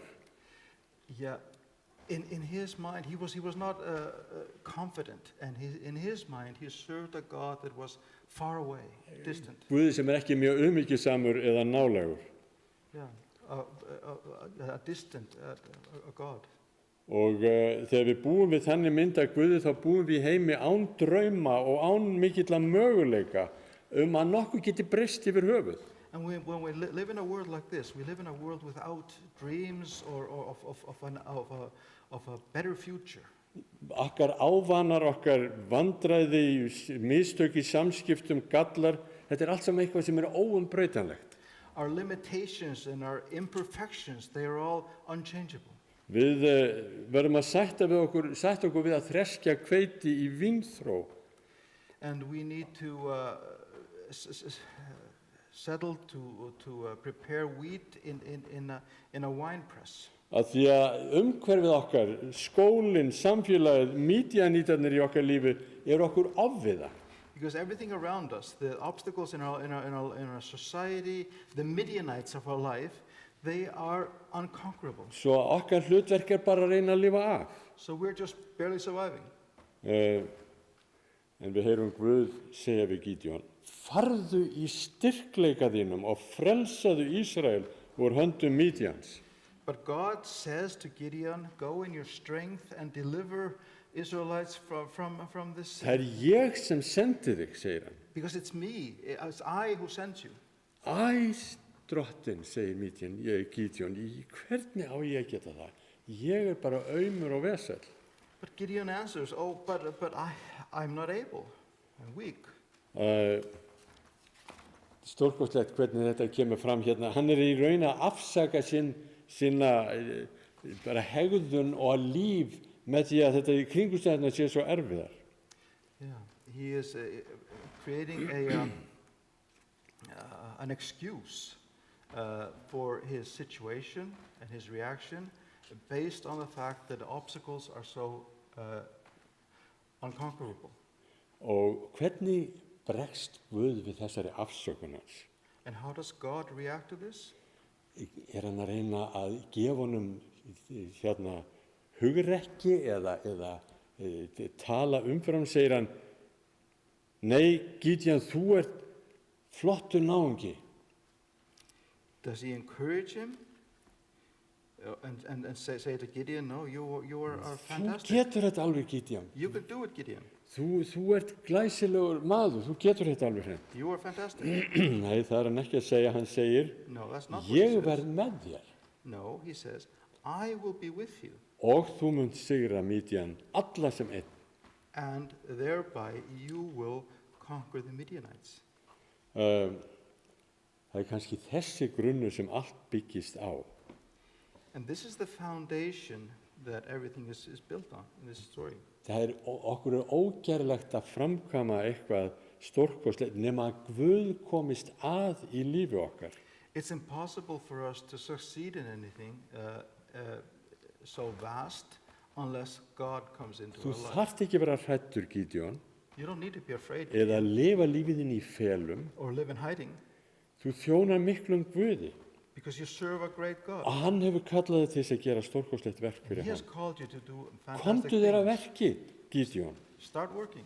Og fyrsta verkið sem Gídeon var kallaður til að gera var að rífa niður altari Bals. And the first task that Gideon was given was to demolish a Baal altar. Mikil siðspilling og guðlas sem þar áttu sér stað. And the nefarious traditions that had been adopted there. Og þetta þurfti að taka enda og Gídeon beðinn að rífa niður þetta altari og koma á siðbót. And Gideon was asked to correct this, demolish the altar, and create a reformation. Vandamáli var að hver var það sem hafði byggt þetta altari? Jú, það var faðir Gídeons. Yeah, but the problem was, who had built this altar yet? It was the father of Gideon. Hann þurfti að standa þarna upp í hárinu á ættmönnum sínum. He needed to stand in opposition to his forefathers. En Gídeon gerir þetta en bara næturlagi. And Gideon does this, but he does it at night. Það sést að faðir Gídeons, hann byrjar að ganga með syni sínum hana. And it's interesting that the father of Gideon, he starts to follow him. Hann segir pappans, Baal hlýtur ekki að varið sig sjálfur. And he says to his father, well, Baal must be able to protect himself. Svo það einhver viðhorfsbreyting að eiga sér stað þarna. So there's, immediately we see some change, some shift. En svo kemur að stóru prófrauninni, Guð kallaði Gídeon til þess að fara gegn Mídjanítum. And then we have the bigger test where God calls Gideon to march against the Midianites. Svo að Gídeon segir drottinn, ef, hann segir ekki þegar, hann segir ef þú ætlar að frelsa Ísrael fyrir mitt tilstilli, eins og þú hefur sagt.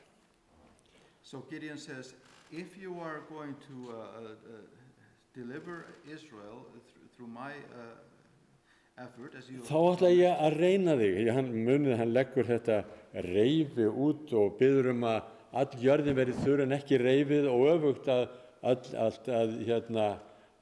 jörðin verði vot af dögg en ekki reifið.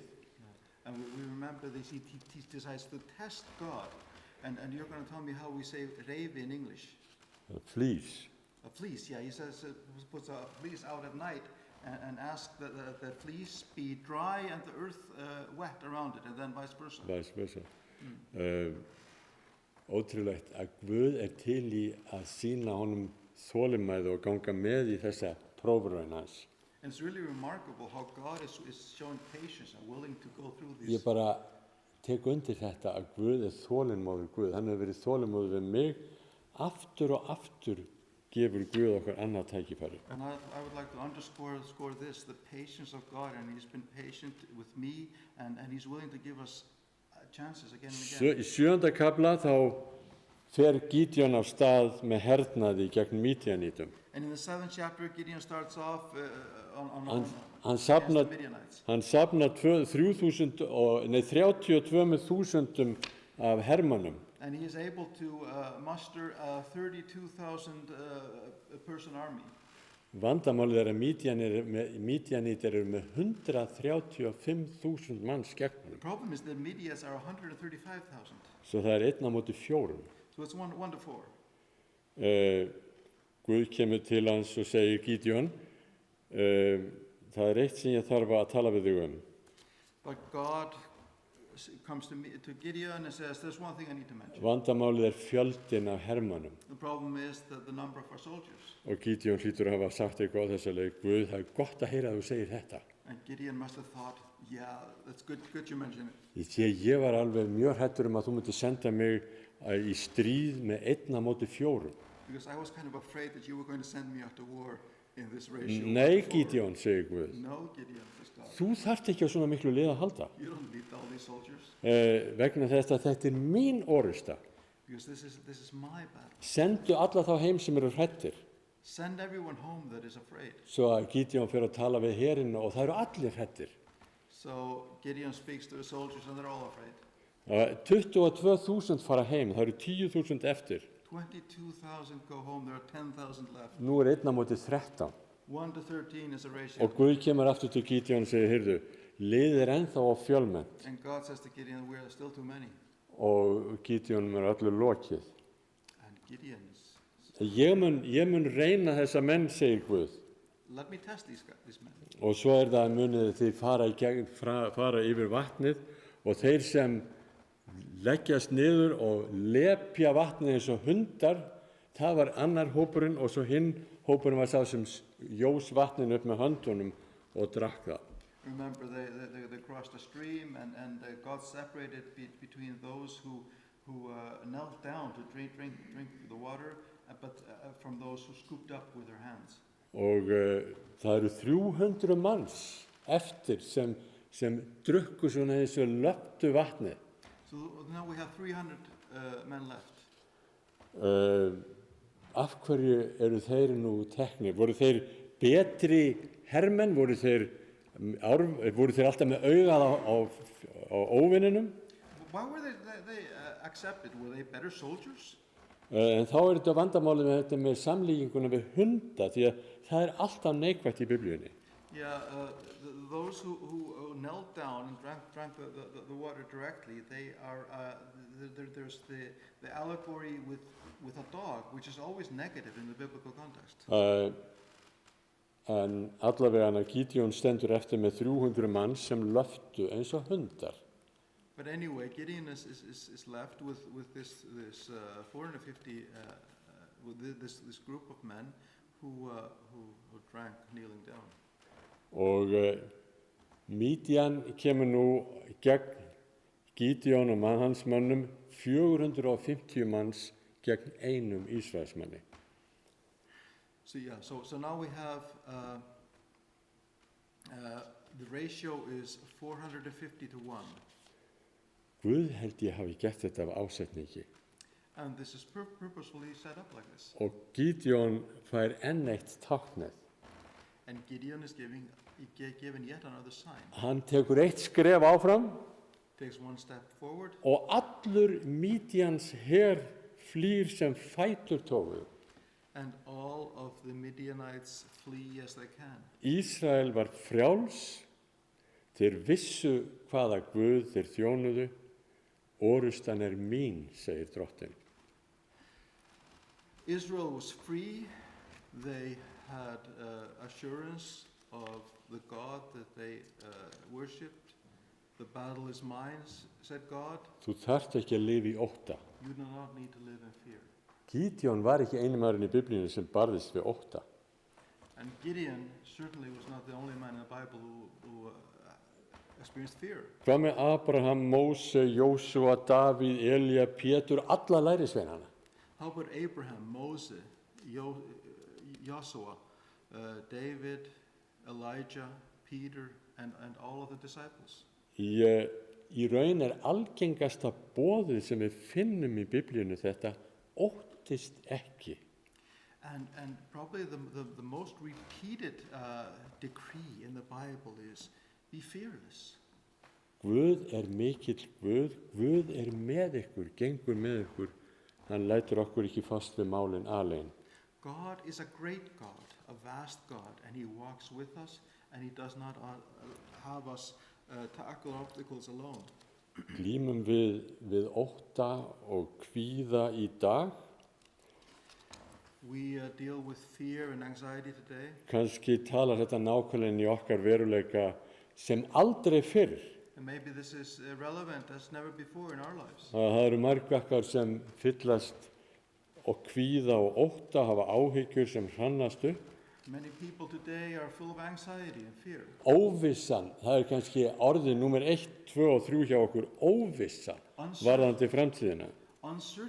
Certainty maybe is number 1, 2, and 3 in our minds today. Óvissa vegna faraldursins, vegna fjárhags, vegna atvinnu ástands og áfram og áfram. Uncertainty with regards to the pandemic, to the economy and employment, and so on and so forth. Hlustum á Jesús þar sem hann talar við okkur í kyrrðinu og segir, Let's listen to God where he speaks to us in the silence and says, þið og ég, við förum í gegnum þetta saman. he says, you and I, we will go through this together. Ef að þið aðeins tristið mér fullkomlega, If you just trust me fully, þegar þið hafið ekki stjórn á málum umhverfis ykkur, when you are not in control of your surroundings, þið finnið enga lausn á málunum sem þið glímið við when you find no solution to the problem that you are dealing with, og vitið ekki hver niðurstaðan verður, and you don't know what the outcome will be, en ef þið aðeins tristið mér fullkomlega if you just trust me fully, og viljið segja við mig þetta gott og vel Guð, við viljum lifa lífi okkar í mikilli von og gleði og trösti til þín. and we say, all right, God, we will live our lives in hope and joy and trust and obedience, then we can trust in your that you will help us. Ef þið gerir þetta, þá mun ég gefa ykkur styrk sem mun koma ykkur á óvart og mun duga til þess að takast á við hvaðina sem þið glímið við. If you do this, I will surprise you and I will give you strength that will enable you to overcome many obstacles.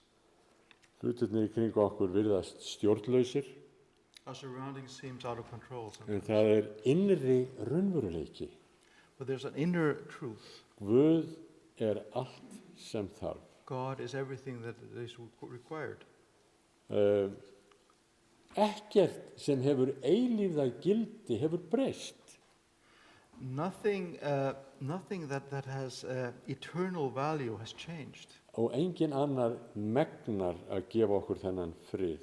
And no one else is able to give us this peace. Hann kemur eingöngu frá Guði sjálfum. It only comes from God. Ef þú leyfir mér að komast að, segir Guð, If you give me space, ef þú reynir mig, if you test me, ef þú vilt opna dyrna hjartans fyrir mér, if you open the doors of your heart to þá mun me, ég koma inn í líf þitt og vera sá sem fyrirgefur þér og vera styrkur þinn og vinur þinn. then I will come into your life and I will be he who forgives you, who is your strength and your friend. Guð þekkir Mídíanítana í okkar lífi God knows the Midianites in our lives. og hann þekkir kvíðan sem við lifum við og glímum við. And he knows the anxiety that we need to deal with. Og ef við leifum honum það, þá mun hann taka þátt í lífi okkar And if we allow God, then he will be a participant á ennþá undursamleira hátt heldur við höfum nokkuð tímann séð. in a more wonderful way than we have ever seen. Loforðans það sem við lásum einmitt í ritningarlestrinum í dag. His promise is, as we read in Scripture today, Ég drottinn, ég Guðinn, I am the Lord, I am your God, hinn heilagi í Ísrael, the Holy of Israel, frelsarðinn. your deliverer. Þú dýrmætur eða dýrmæt í augum mínum, You are valuable in my eyes, mikil smetin, ég elska þig. and I love you and value you. Getum við treyst hann í Guði? Can we trust a God like that? Sannarlega, við skulum biðja Faðir vorið saman. Faðir vor, þú sem ert á himnum, helgist þitt nafn. Tilkomi þitt ríki, verði þinn vilja á jörð svo sem á himni. Gef oss í dag vort daglegt brauð og fyrirgef oss vorar skuldir, svo sem við fyrirgefum öðrum. Og leið oss ekki í freistni, heldur frelsa oss frá illu, því að þitt ríkið, mátturinn, dýrðin að eilífu. Amen.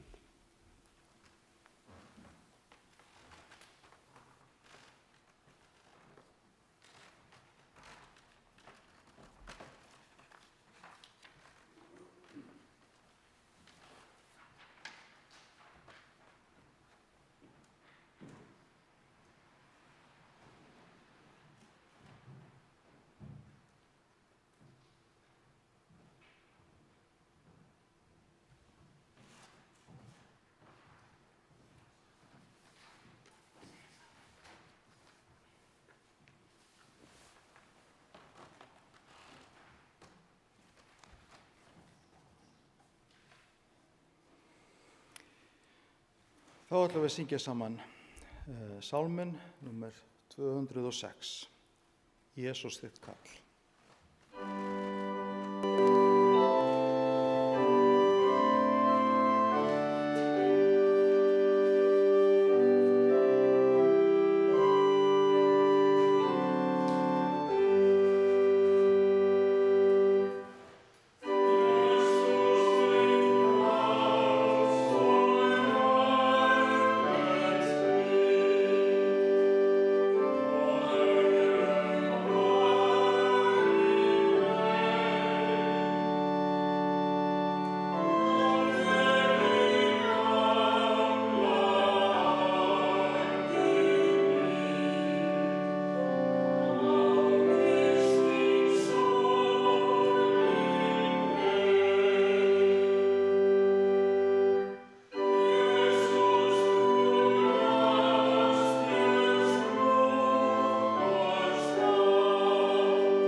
Þakka ég ykkur kærlega fyrir samveruna hérna í dag.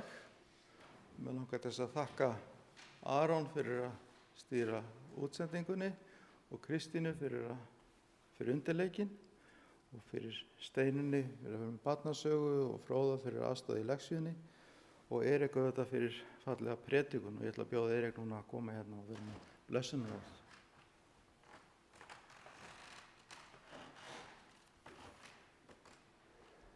Það er ekki hægt að bjóða okkur að rísa á fætur, en gerum við það og förum með blessunarorðin sem Guð gaf Aron. Drottinn blessi þig og varðveiti þig. Drottinn láti sína ásjónu lýsa yfir þig og sé þér náðugur. Drottinn upplyfti sína augliti yfir þig og gefi þér frið í Jesú blessaða nafni. Amen.